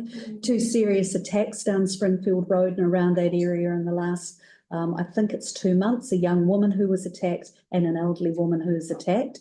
So people are a little bit on edge down there. The mail is a real issue and it's happening more and more as well. I've asked them to engage with or connected them with our team because they're looking at how they might be able to get some funding to help support community watch and security and locks on mailboxes and so forth. So that was really positive to come out of that.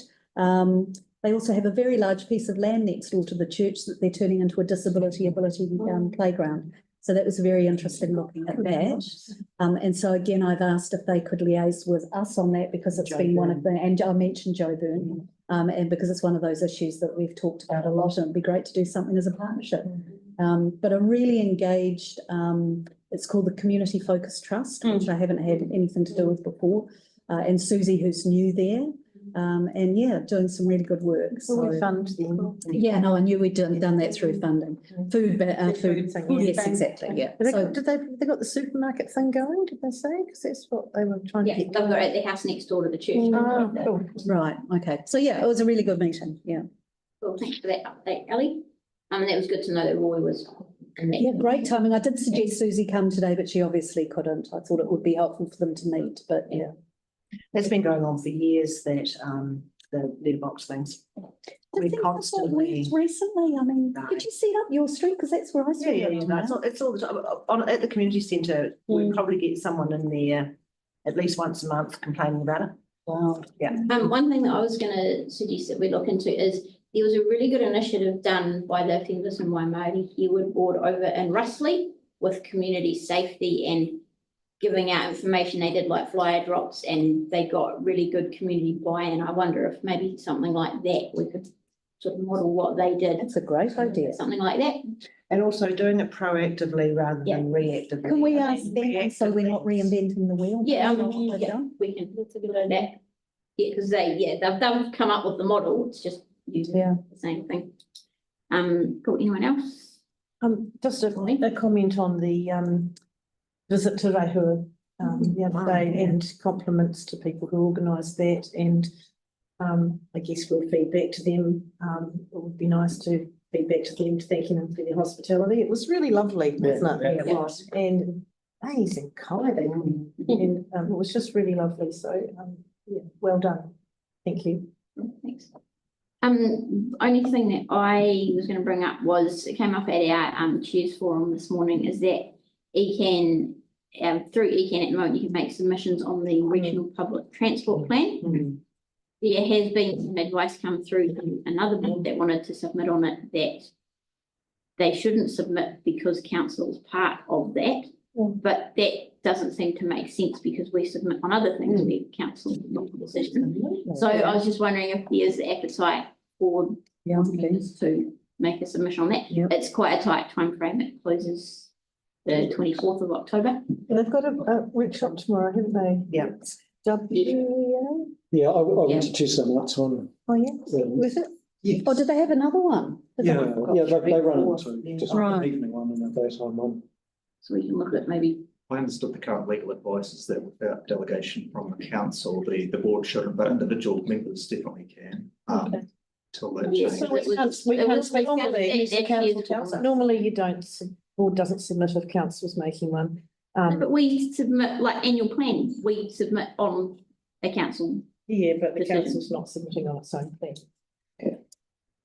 It's the council making a submission on this. I'm not aware that the council is. But what if we don't agree with The advice that had come from staff was. Fair point. Well, we are part of saying council. that council was not making a submission on it. Oh, well then. Well, if council's not making a submission on it, then we can. Can we? Surely. The current legal advice is that the boards are legally empowered to do what they're delegated to do, and the interpretation that always comes through from legal is that the boards have not been delegated to be making submissions on these things, and that's the main legal one. Yeah, the number one thing under the local government aspect is That we are advocating. that has to trump anything else because that's legislation. That's a regional plan. So there was pushback from board chairs. Right. We're going to go to the mayor. Oh, have you had this raised at the board's chairs? We're going to go to the mayor and the CE and say, we don't think this is right. Boards should go. Oh, great. It's a very disgenerous legal interpretation designed probably to keep the boards. Yeah, under control. quiet. Yeah. We need to stand up a bit more. I think there's an appetite to do something so we can get together. No, I think it's just, would get awkward if a board was to put a submission in that was directly contrary to what a council. Maybe awkward, but it may be ethical. Yeah. So awkward advocacy, AA, but that's probably where it's come from. Well, I think the other issue too is that a council citywide position might be quite different from an individual ward or a board position. And bring up different, themes. Okay, well, you're hearing that we need to do it and Okay, sort something out. Okay, I've got some time if you want me to look at something and send it round everyone to look at, if that's going to help. It's all on the website. If anyone can make it to that thing tomorrow, that might be helpful. So how do we feedback then to? I'll sort that out. Okay, okay. If you have trouble, we could consider just submitting a submission and putting all of our names on it. As a Yeah. It's a board of just The way our arrangements is to make a submissions working group, not a submissions committee. It's an informal working group. So there's board members, we can't convene that working group and write a submission. Yeah, it just doesn't have to have the label on it. Oh, working. They can have the working group. I just meant as a workaround if you get stuck. Yeah, okay. So what are we now? It's the 10th, so we've got 2 weeks. That's something else. 2 weeks, okay. So then we will close the meeting with our code of conduct. Ellie.